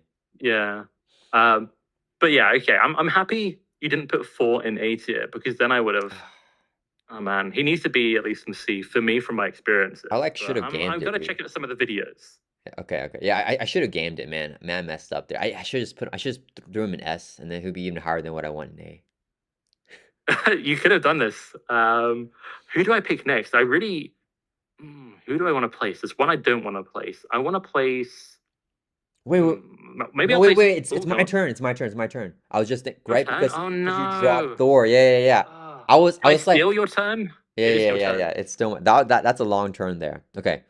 I should listen to what you said. I should let you put a hero first, and then I go, no, it's my turn, and then I put the hero Oh, somewhere else. Yeah, that's metagaming. That's like beyond the system. That's a rule break. I like it. I messed up. I should have done that. Okay. Let's just do. Do I want to game this? The thing is, I don't know your opinions on some of these guys here. Okay, let's just. I'm gonna do what I think is a safe take. I'm gonna rank Tigra. Okay. I think that Tigra is a baller. I mean, she's a cat, so I'm gonna put her here in the A tier. I think that she is very strong. Oh, she's like Hulkling, right? So maybe you don't know the community perception with her. I'm not sure if you know. Um, I actually don't know the community perception. I think it's like pretty good, is my like impression, but I don't remember like exactly what it was when she was released, and I don't know what it is now. I in my last tier list video, I think I also put it like in A tier. And I believe I had like several, like more than like 3 comments making the case for it to be S. And I yeah, go on. and I can see that for sure. Like I don't I think that her peak is S. I don't think that that's like I think that that's a valid take. Like if you put her in S, I'm not mad. And if you want to bump her to S, I'm also not mad. I think that she can definitely be an S tier character. I think that the quality of minions heavily determines like where she goes because you need the minions to be in play with you. And for me, the biggest reason why I have her an A is because for that video, my S tier was reserved for like standard 2, expert 2, or like heroic mode. So those are for heroes that are able to like do well against like that level of difficulty. And Tigra specifically, if all minions have steady, if you're playing with standard 2, with that form of full environment on expert mode side, then like her stuns with hunteds and like Moon Knight, stunning confusing minions, like are not like less than half value now because you're not putting another stun on. You're not double stunning a steady like 5 hit point minion. You know what I mean? So like I find her way slower with that, because she's really good when you have the minion in play. You draw the card, and then you either stun it Mm. again or you kill it immediately, and then you get another minion to like take its spot with the hunted, so it's stunned again. So I feel like Mm. that's my reasoning for putting her in the A tier. But I think that her ceiling's high, to be honest. I think that she works well in every aspect. I think that I'm sorry, her floor is high. Sorry. So I think that I can't really see her in B tier, to be honest. I feel like she's A, and I think you can make the case for her to be S, but for me, she's A. So solid hero. Yeah, very good economy, like very very good economy, and also in alter ego with just grabbing hunteds. Yeah, I was debating if I placed her. Do I put her in S or do I put her in A? I think Tiger is very, very good. I can't remember exactly what happened, but probably typical UK thing. We got delays. I know a lot of people have been getting delays recently, but we had delays like for a long time over here constantly. So like, I think I got Tiger a little bit later than some people, and I kept hearing the term like wheel spinning or like you're summoning things, but then you're drawing cards, but then you got to like deal with the minions, and like didn't get the full value. So when I went into playing her, we are like, be very efficient, find the value, get the value. And she has just performed like crazy for us. The first game we ever did with her, Villainette picked the modular set, and I was playing Tiger, and she picked Acolytes, and they've got teamwork to keep one around, the other ones Oh man. activate, but when you defeat them, you get the bad effect. I think it might be the worst mod set for her, or definitely up there, and I still felt like I did very good. And outside of that mod set, she has just not slowed down for me. Just she does so incredibly well. I am tempted to move her up to S tier, but I don't feel like compared to these other characters, I have enough experience with her to commit to putting her in S tier right now and give up like placing another character. So do you think you've given her a respectable place there?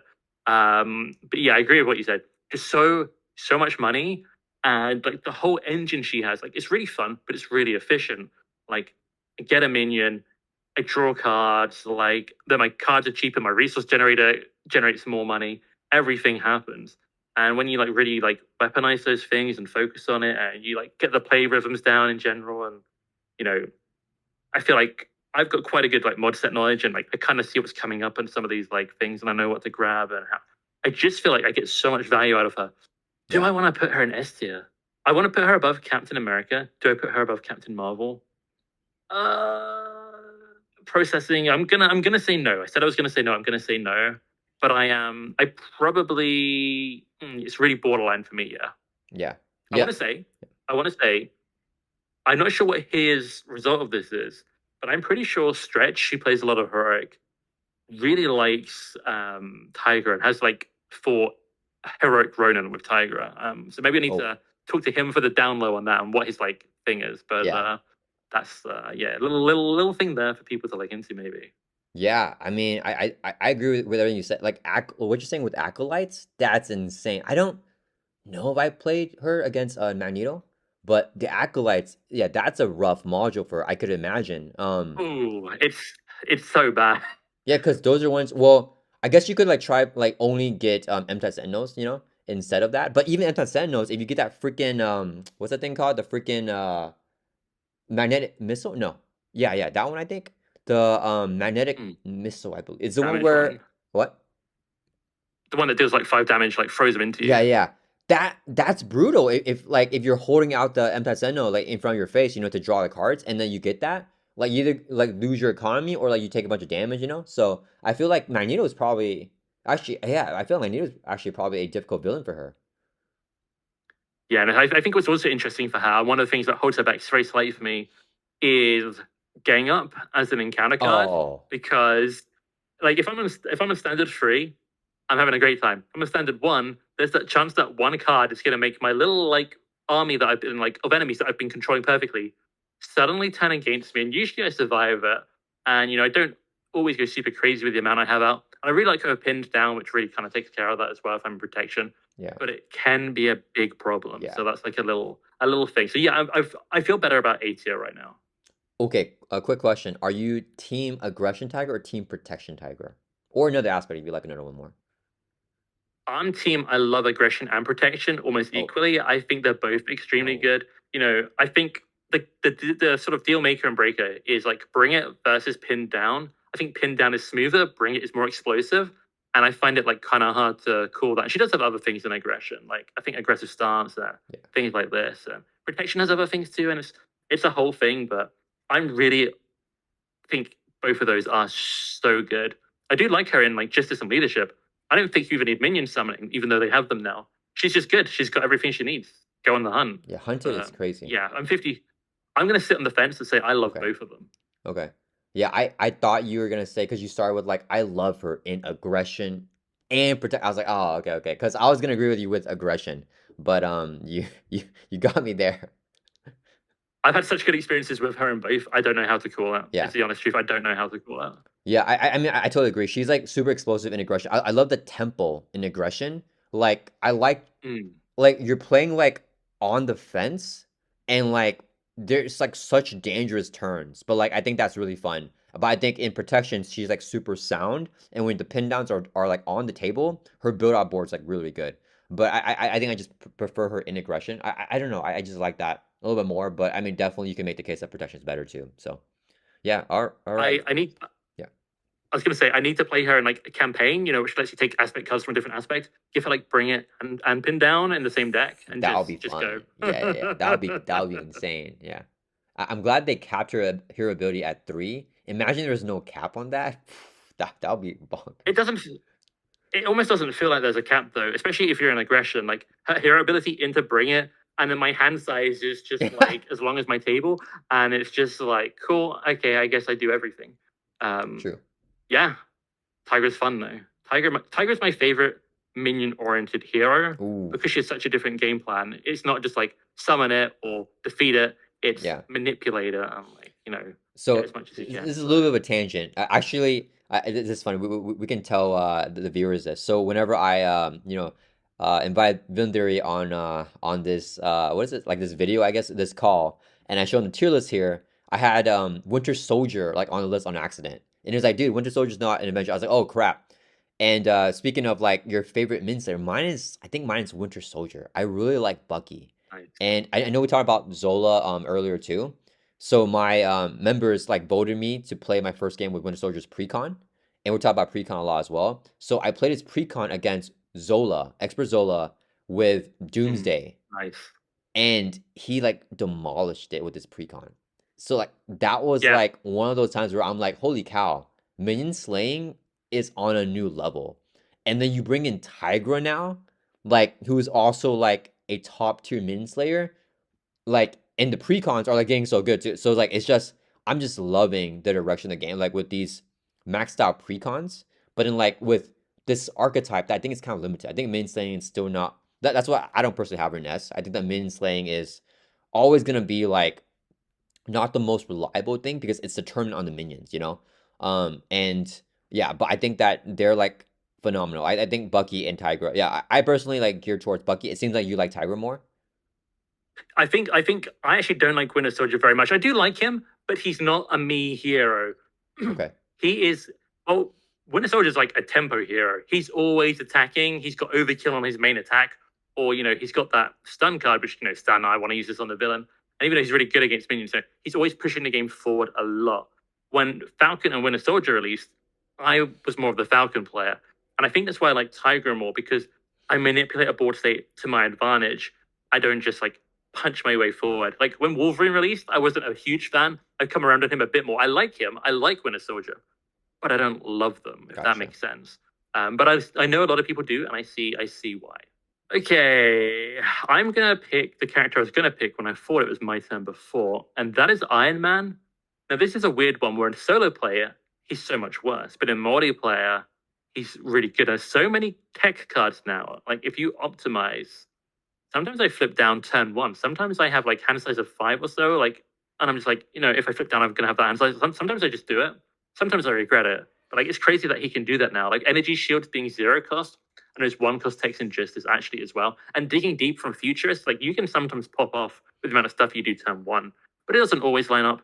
I think if I was saying in multiplayer, definitely easily A tier. I think including solo player in this, I'm now debating B tier. I'm going to put him at the top of B tier based on that, but let me know what you think. Oh man. Okay. It's tough. Yeah, so I agree with everything you said, except for the true solo thing. I feel like, especially now with the energy shields, I think even before energy shields, I think he was very viable in true solo. I think he's one of those heroes Yeah. that's extremely difficult to play early game, but if you can manipulate around like the threats, and when Yeah. if you should flip up or not, right? It's not just depending on your hand, but depending on the board state and the villain that you're facing. But yeah, just getting him past there, he's insanely powerful. I mean, I think you agree, which is why you had him in A for multiplayer. I'm not gonna skip my turn and move him. I would have him in A naturally for both true solo and in multiplayer. Oh. I think that especially like now with energy shields, like if you draw 2 on turn 1, you pop on the villain, pop on yourself, because like those can attach to any character, including like the villain card, and like you're already up to a 3 hand size. Like, and then the other, because you have futurist, so like those are 2 energy shields. You have 5 other cards in your hand. If it's one other tech in those 5 cards, you're up to a 4 card hand size already. On turn 1 with energy shields protecting you. You probably get ally out, as well, especially if it's like Nick Fury or Moon Girl, and like he's already like good on turn 1. But obviously that's like a golden hand, but I think there's always ways to manipulate around his hand because of Futurist. It's just like Futurist is probably, I'm not gonna say I okay, actually let's look at the Avengers here. I feel like Futurist is the best Avenger alter ego ability. Maybe that's a hot take. Let me just, I think it is. Futurist is insane. Like Futurist is incredibly good. I do think Hulkling getting a double resource is quite strong in alter ego. That's good like too, yeah. contender. But choosing between 3 cards is very powerful. So I'm looking at these characters, and yeah, I mean, a futurist feels like it's going to be my pick as well. Yeah, I mean, the double is like obvious, and then yeah, I mean, you make a really good case with the double because like you can look through your deck and discard power for the double, and then Futurist like mills you 2 cards, which sometimes like gives me something discard that I want to play too, because I want to play like all the cards. So, but yeah, I mean, definitely, yeah. The nice thing about Hulkling is it's not just find a double somewhere. It's also I could completely change up my stats and basically become a different character if I need to be. So Yeah. maybe I go Hulkling number 1, but I think then like Captain Marvel and Iron Man are like really there. Like Yeah. shout out to Captain Marvel, being able to draw a different player a card in multiplayer can really be a big thing. Yeah. But yeah, those are good. That's an interesting topic. Best Yeah. alter ego abilities. All right. Okay, so we're rapid firing, I guess. Okay, so I guess I'm gonna rank. 4 left. The final 4. Final 4. Okay, fantastic 4 And 3 here. of them start with W. Oh wow, that's crazy. Okay, I guess I'll tackle one of those. We're gonna do. Let's save Wonder Man. We'll do War Machine. Okay. Wait, okay, no, sorry. Let me think. I need to game this. So let me do some calculations. Processing. Yeah. So if I do that, okay. Web-Warrior is in the Matrix. There's like calculations, green numbers flying across the screen, like behind his eyes. There's all sorts of. I got it. Yeah. You got something? Yeah. Okay. So now that I figured. Okay. Now that I calculate some things in my head. Okay. We're going with Wasp. Okay. I'm going with Wasp here. Okay. Thank goodness. What? Oh, is she the one you were saying earlier that Anyone? you don't want to rank? You said her. You have to place her now. I will, I'm I not will, letting you I go will, back on I it. will, But I will. she's absolutely the one. She's absolutely the one I did not want to place. I'm surprised then. Okay, okay. Well, okay. So I'm gonna put her in the B tier. I think that she's solid. I think she's stronger than Black Widow. I think I like Black Panther probably more. Um, yeah. So like Wasp to me is like trash Ant-Man. Um, and I say trash because Ant-Man's in A tier, right? Like she's not actually trash, like she's she made it all the way up to B. But yeah, I feel like how I was saying Ant-Man's so smooth with the way that he flips. I feel like Wasp is not smooth with how she flips, and I feel like when I'm playing Wasp, I essentially stay in Giant form the entire game because Giant form has more authority. It has more attack without her helmet, like more base attack. It's just like the better form, and it has 5 card hand size, right? Ant-Man in giant form has a 4 card hand size, which like kind of makes sense because usually the slower characters are like or the bigger characters are like less hand size. But she has no drawbacks in the giant form, so like I'm just staying giant form the entire game. Um, Obviously her like damage dealing events you need to be in tiny form to get the most value out of them, but like you still get decent value in giant form, and like especially like I think the big one is like it does 8 damage instead of 7. It has overkill. Like, is the overkill really necessary if I just need to play to do 7 damage, like for whatever reason, so like I don't know, I feel like that her kit is kind of clunky in that giant form just does everything better, and whenever you want to go for the kill, you just flip over to tiny form and then to play your events. But you still want to, yeah. So I feel like she's not flipping as much, and yeah, I feel like you're just gonna defer to me, right? Because I feel like you probably don't like her. I would say, right? So I didn't want to put her in the ex Hercules tier, the Hulk tier. But I knew if there are people out there, there are Wasp believers. I'm not a Wasp believer, but I knew if I put her down one, you probably move her up one or something like this. I felt you said I had to like live by this tier list, what we do, and I needed some control. So I'm totally gonna go against what you just said. I'm moving her down. I'll What? put her at the top of C. Dang I'll put her it. at the top of C. So she's only moving like 1 or 2 hero places really here. Well, you can put it under Thor Um, if you want. That's okay. no. I wanna no. Not Okay. nice try. um, Wasp to me has a lot of strengths. Her ultra ability, shuffling the best mental cards, which are typically the best cards in the game, by the way. Like Fury's a Professor X, there's a bunch of leadership recursion stuff if you want to do that. Just has a lot of good mental cards, shall I say, if you want to like optimize. I do think getting those again, having kind of almost a built-in recursion, get the good stuff again, is a big strength. Just get genius again. I can't remember if I said that. But she has a lot of cards. Almost all her events. There are exceptions. Her damage card, if you're in tiny form, but a lot of her cards feel more like aspect or basic cards in terms of the value they give.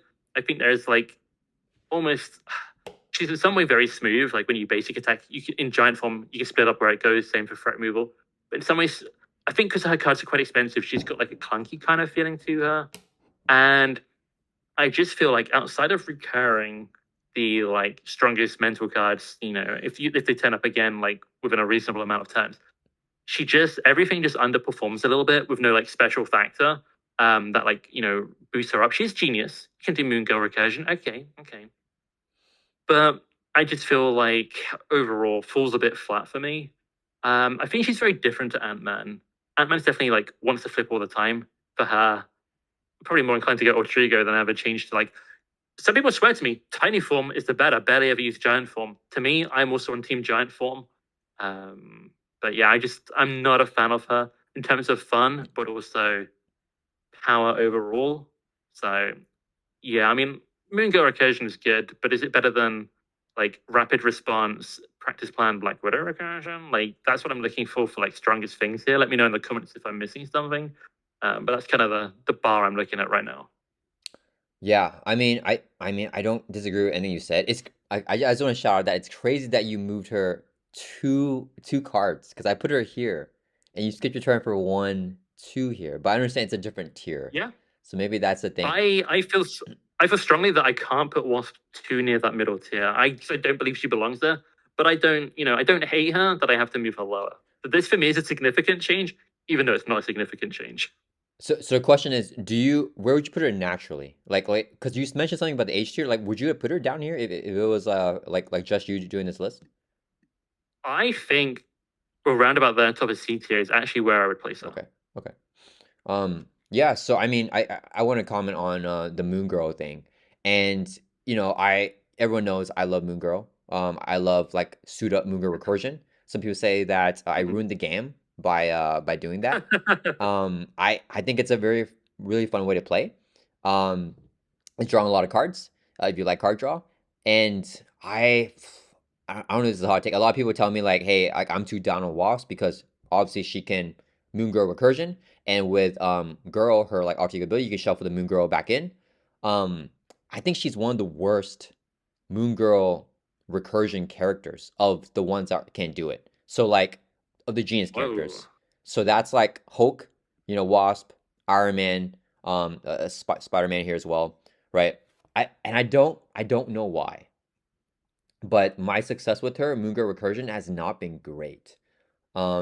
And it's weird because I think on paper she looks fine with it. She looks like even like one of the better ones because of GIRL whatever. But yeah, I Yeah. just I found it I can't explain why. It just didn't play well. And I feel like Hulk is even better at like doing that because maybe his kid is just more like general, like generic, With all his physical resources. with his physical resource.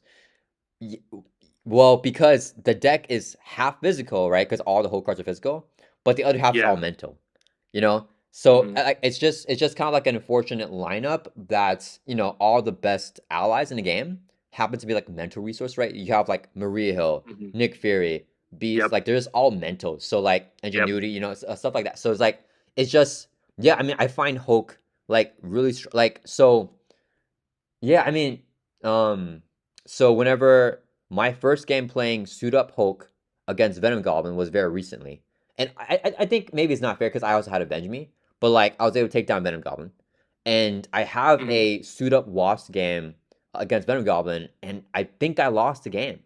If I won, it was like bare, but I'm pretty sure I lost that game.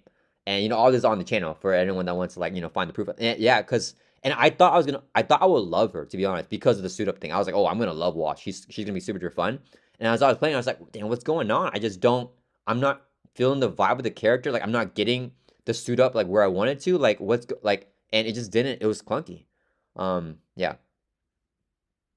Okay. Fair enough. Fair enough. I am like one game with it, and then like one like I feel like I need to more multiple games to make like a real like serious opinion there. But I'm curious what you think Wasp's strongest build is. Like that might like push her up like in your eyes here. I don't know. I like this might be a hot take. Maybe suit up Moon Girl still. Like, cause you Okay. can't really Okay. like So suit wait, are up. you telling me you would put Hulk above Wasp because Hulk has beat Venom Goblin with Suit Up Moon No. Girl and Wasp Oh no no hasn't? no no. Is this I mean, okay? okay. Okay. So like to be entirely, I put Wasp in B tier. Like let's not let's not get it twisted. You dropped her down. Okay. I think that Wasp is stronger than Hulk. I would put her in B tier, and I would put Hulk in the H tier. That's my personal belief. Okay. Okay, villain But theory. What? but the video evidence suggests Hulk beats Venom Goblin better than Wasp. But I also said that this is newer, so it's Avenge Me suit up. So I do Okay. believe that Wasp Avenge Me suit up should hopefully take down Venom Goblin with like 100% win rate, right? I would think. I Okay. would think because Okay. yeah, yeah. And I mean, yeah, I would assume so. Yeah. I feel like it should be fine. Um but yeah, yeah. So yeah, Hulk had a little bit of a Avenge Me boost because that card is just not fair. But I can zoom a little Mhm. bit more now because we have more space. So let me move this a little bit over, make it look a little bit better. Okay. Okay. So you skipped your turn to drop Wasp Yeah. down a tier. So it's back to my turn. Okay. So I've given you a lot of power here. There's not many left, and you get to do like the initial placement. yes, you have given me a lot of power. I'm going to. I think we're gonna do Wonder Man next. Okay. Okay. Oh man. Hold on. Okay. Or okay, we're gonna do. Oh man, you messed up my strategy because I know exactly what your I strategy is. I I think wasn't. I know exactly what it This wasn't supposed to happen with this. This is not. This is incorrect how this happened. Okay, so oh man, I didn't expect you to move Wasp. Two cards, is. dude. Okay, let's do. I don't know your takes on these characters is the issue. Um, okay, I don't know my takes on some of this. You never know. we're gonna do War Machine. We'll do War Okay. Machine here. I'm gonna put War Machine at the top of C. Okay. Okay, I think that War Machine is. I don't. It's weird. Like some people like underrate him. Some people think he's like a lot better than he is. Some people think he's like really bad. I don't know if you guys think C is really bad. I think C is fine. I think that he's quite good in multiplayer though. So maybe you think that he's like even better. Because I know you're more multiplayer focused. I find that when you're flipping down every single turn, him getting those 5 ammo counters are crazy, like high tempo multiplayer. Cause like you're doing like his events are very well costed for if you took out the part where you had to remove ammo counters. And if you're flipping out every single turn, Hmm. you essentially have free ammo. You know what I mean? So like I love living up to the hero form and playing like a I don't even know the names of his events because they're all like gun like shooting things. So I don't really but like the attack one I think it's like 8 damage for like 2 costs something like that, and then like you lose essentially all your Still auto. yeah. You like lose all your counters, but then like if you flip them down again, it's fine. Like that's a massive amount of damage for 2 costs. You know, so yeah, I find him like in multiplayer a lot better. In true solo, it can get rough, but I think all you need is like alter ego access. If you can just make your deck giving you the access to alter ego, then I think that he's not. Why am I like saying good things about him by putting him in C? So like I think everyone knows his drawbacks. Like he is, you know, he loses all the ammo when you flip down. He's relying on the ammo. Yeah, I mean, I think everyone knows like he's relying on alter ego. So I think that's like he needs to flip down, like for the entire game essentially to like be useful. If you go 3 turns in a row without flipping, like he's done. Like he has no ammo. Yeah, so that's why he's lower. But I think that he's not as bad as what some people would say. I think I might be some people because my instinct was I'm thinking, am I putting him at like the top of H tier or am I putting him at like high, like Oh low wow. C tier? It was Okay. more what I was thinking here. So Interesting. I think he has a lot of flaws, but new cards really help him a lot. The new like shield supports, that can find tech cards and pay for tech, especially like the find tech, get that shoulder cannon out, is huge. Ready for a fight with him is really Oh yeah. dumb because you'll flip down more often, so you're getting like twice as much ammo if you can keep that up. Like at least for a couple of turns, it can really give you like so much extra money. It's almost like 5 damage a turn hero ability if you can ready for a fight a couple of times. It's not it's not you have to pay for it, but I think it's very good value. He's got some stuff there. Even infiltration is really good for him. If you get a minion, he can deal with it. But like that 1 cost threat removal is huge for him because his forwarding is very reminiscent of Hawkeye, which is a statement. I think his cards are a bit clunky. They don't necessarily feel like always good for their cost. I feel like he needs a lot of setup. Not, I feel like you need to get some stuff down, and he doesn't necessarily have like any money to help with that. So it's kind of a weird one. I don't think I'll skip my turn because I feel like C tier is a fine place for him, but I would probably have put him on like the lower side. But it's a difficult one. I think I'm talking myself like around. I'm just gonna leave it. But yeah, that's kind of some of my thoughts. I'm surprised that you don't think he's better because I feel like he's so much better in multiplayer. No. He is better in multiplayer, but there's so many good like damage characters in multiplayer. Okay. I mean, looking above, like I got Black Panther, I got She-Hulk, I got like Iron Man even. I feel like these characters can do tons and tons of damage as well, and they bring other things to the table, or Yeah. they've got like more of an explosive factor, or just I don't know. Okay. yeah, I'm happy with that. War Machine for me is some of his cards I don't think should take ammo. I'll put it that way. Yeah, yeah, Yeah.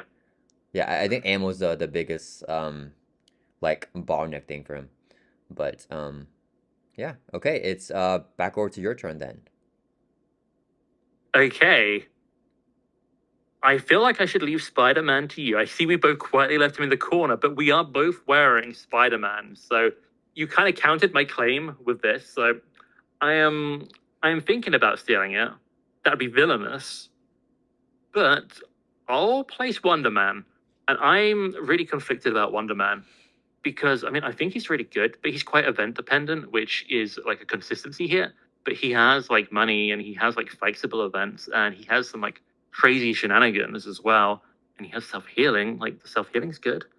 He's, you know, I'm debating like, I wouldn't think it's the craziest thing to put him in S tier, but I don't think I can do that. It's between A and B. I think it's A. I think A is going to be a big tier, but I think I'm just going to rock it and let the comments hate. Where do I put him here? I'm going to put him. I'm so conflicted on this. Let me know what you guys in the comments think. I'm going to put him between Vision and Ant-Man. That's just what I'm feeling right now. Boom. He is quite a good character. I think he's got a lot of money. I think he has a lot of damage. I think his deck building stuff has shenanigans. I feel like you have two main ways to play him. You have like regular Wonder Man, which is, I play the things, I tug them, then I'll like heal after do a big punch. Or you brute force it and his stats go insane and you do super combos and explode everything, which is very good. Does have a longer setup time. I actually find not doing that more fun, but that is very, very good. But is it better than like the reliability of like Vision and Captain America or like the raw card draw of Captain Marvel and Tigra? Maybe, maybe not. I don't think so. I'm going with that. Tell me what you think. Help me out.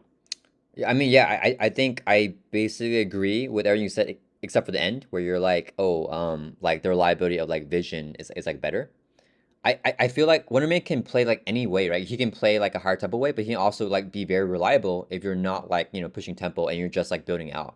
And then like his Mm-hmm. economy is like pretty bonkers. He's got the quadra resource.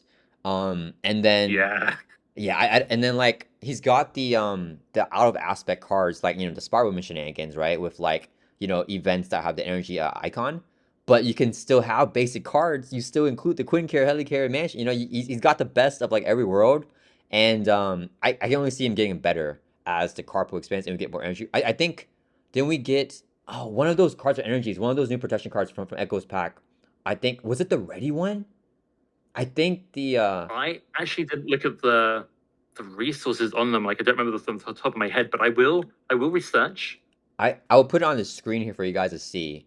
But I'm pretty sure the ready card is an energy resource, which is bonkers because Oh yeah.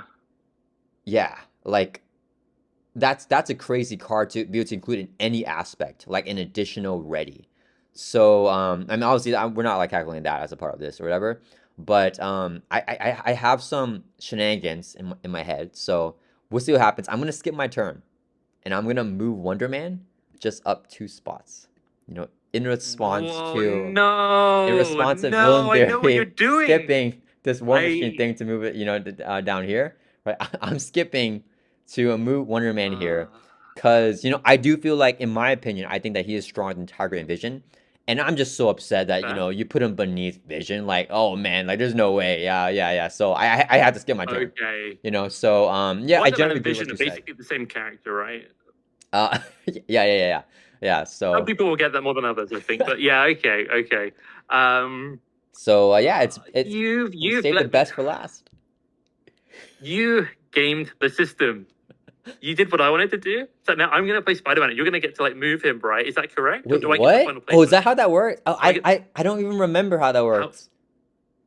you know how it works. What is the system here? So you can put him wherever you want, and I get to move him. You do get to move it. Yeah, you did. You did game the system.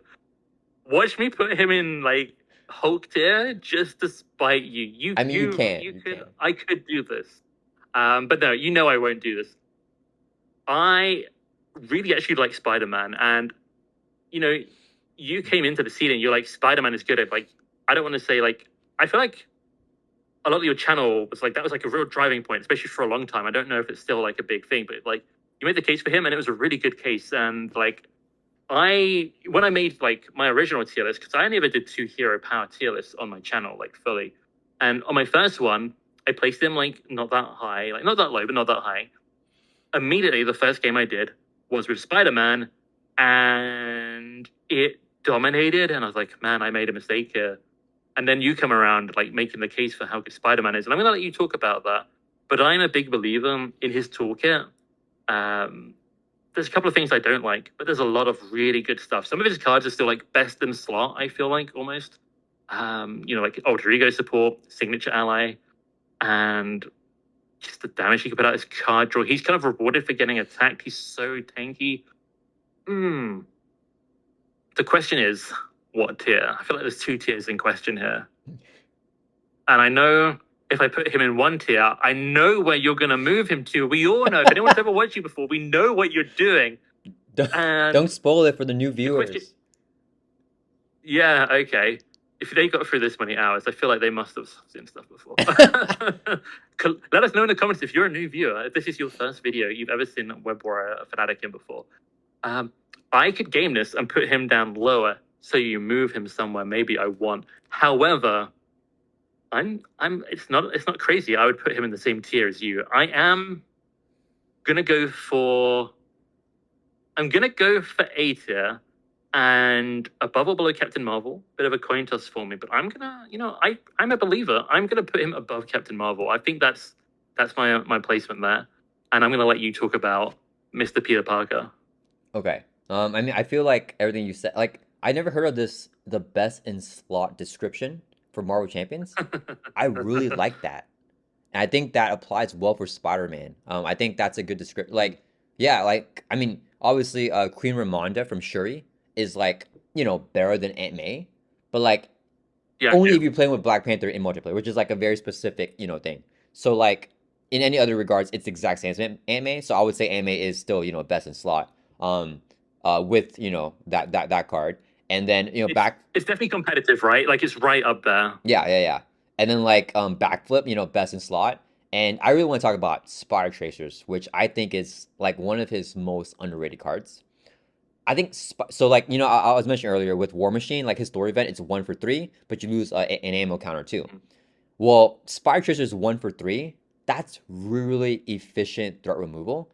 And it's a big weakness, and I still agree it's one of the weakest cards in his kit. Like, I'm not saying it's not, but 1 for 3 is very efficient, and if you get it off smoothly, which happens, I think, a lot more often than you would think, like, you want to do it, and it's very good.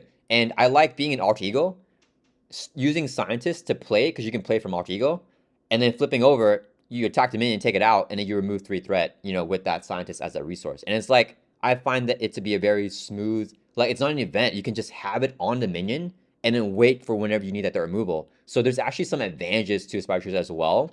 I don't think it deserves the hate that it gets. It is, definitely one of the worst hero cards in the game. Like, I'm not debating that it's like an amazing hero card, but cards underrated, and it saved my butt a million times. Against, like, especially when I'm playing like core set only builds, or like with a limited card pool. It's very viable. It's a very good card.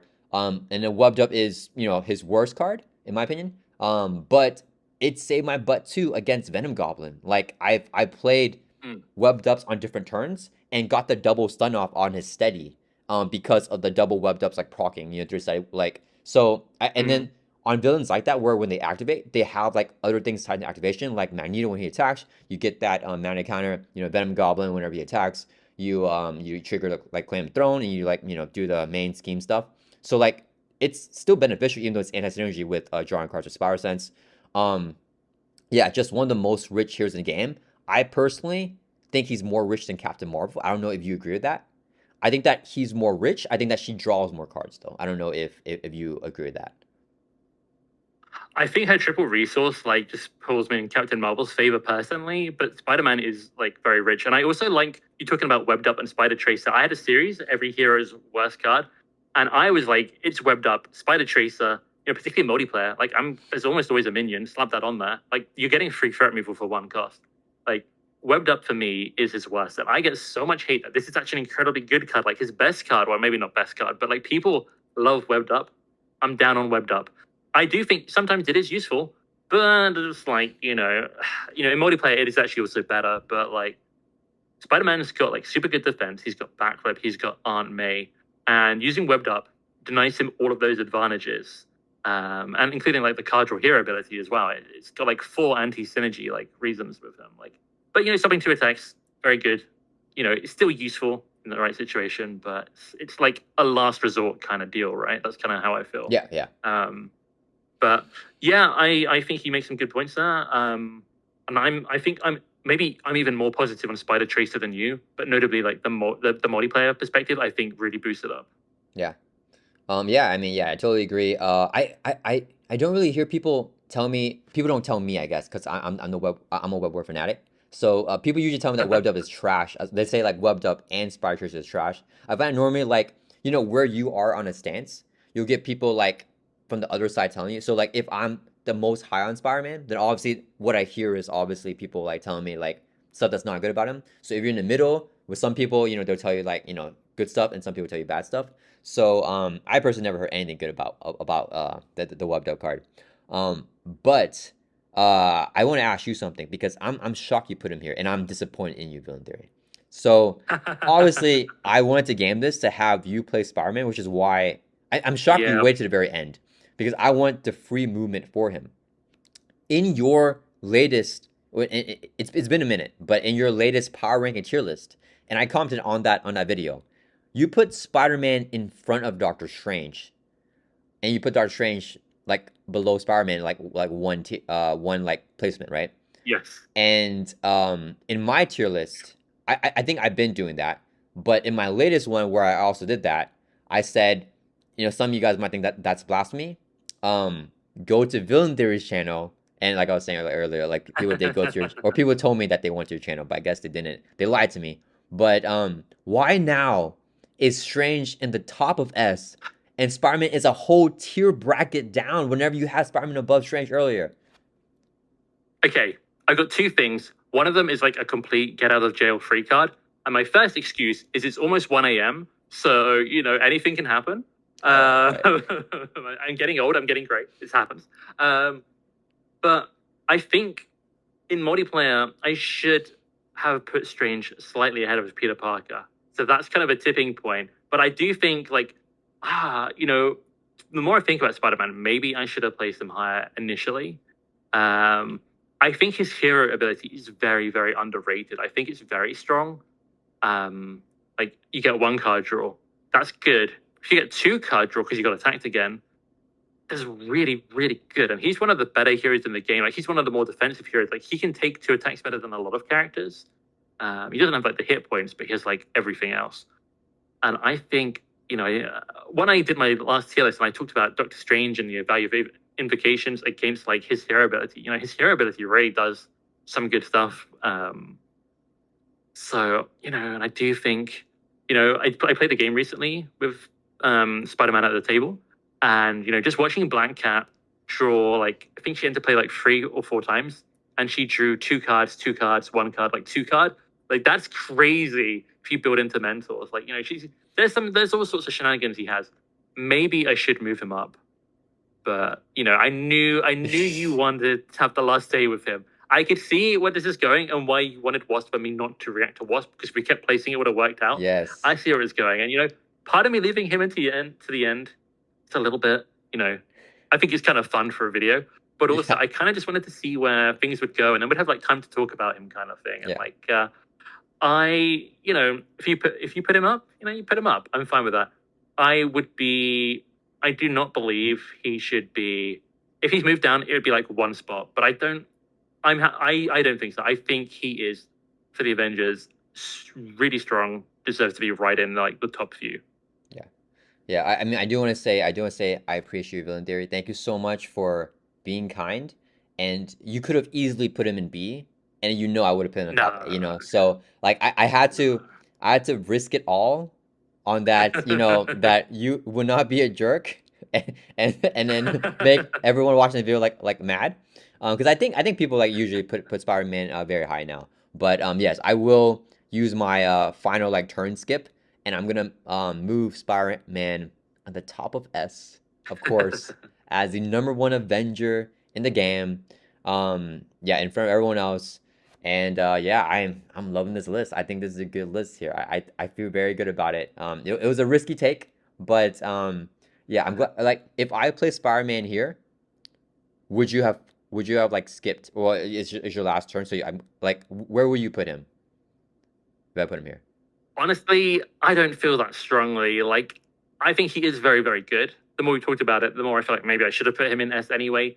So I don't know. Maybe I moved him one down or something. I'm not sure. It's Okay. it's not really a big enough deal for me. I probably would have been like, yeah, that's cool.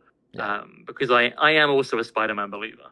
Nice. Awesome. Okay. Okay. Well, okay, then I guess you're happy with this list too. We're all happy with it. Let me zoom in on it. So it looks good here on the I think it's a pretty. Is there anything that's popping out to you where like I hate that. That disgusts me. It's gonna sound really like weird, but like seeing Ant-Man that high, I feel like Really? is like I should see him down like just one tier, just one tier. Yeah. I think that'd be fine. But like somehow him hanging out in front of Scarlet Witch to me is like it's not computing with my brain. Yeah. But otherwise, like I'm totally cool with this list. I think it's good. Nice. Yeah, I agree. This is I mean, we have to agree. This is our definitive list. So you guys want to know what Villain Theory thinks about Avengers?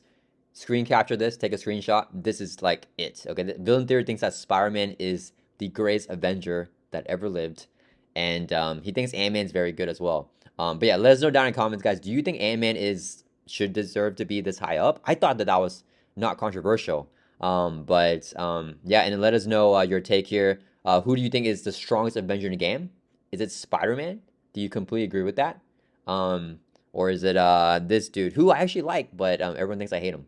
So yeah, thank you so much, Villain Theory, for making the time, coming out of your retirement to join me in this video here. Yeah, it's nice to make a video that's not about echoes. So no, thank you for having me on. It's been good to do this. I enjoyed the last one. I enjoyed this one a lot. I like the myths, the questions as well mixed in. I feel like we had a lot of discussion as well as ranking. So hopefully people enjoy that. And yeah, it's been good. Yeah, and I hope that people didn't hate that we were rapid firing. We got this, I think it's under 3 hours, so. I gotta be honest with you. I think our rapid firing was normal speed for most other people who might do this. So I don't think anyone's gonna be mad about this personally. Yeah, yeah. Let us know also down in comments. Like next time, should we like try to have that spirit of rapid fire, or like, do you want us to actually like be more brutal and like move each other's rankings? I like when I was doing it, I was like, man, I hope people aren't upset that like we're not like going like more heavy with like, no, I don't, I want to move it down to like B or A or whatever. Well, I'm going to be honest. I think if I really strongly felt like I needed to move them, I would have done it.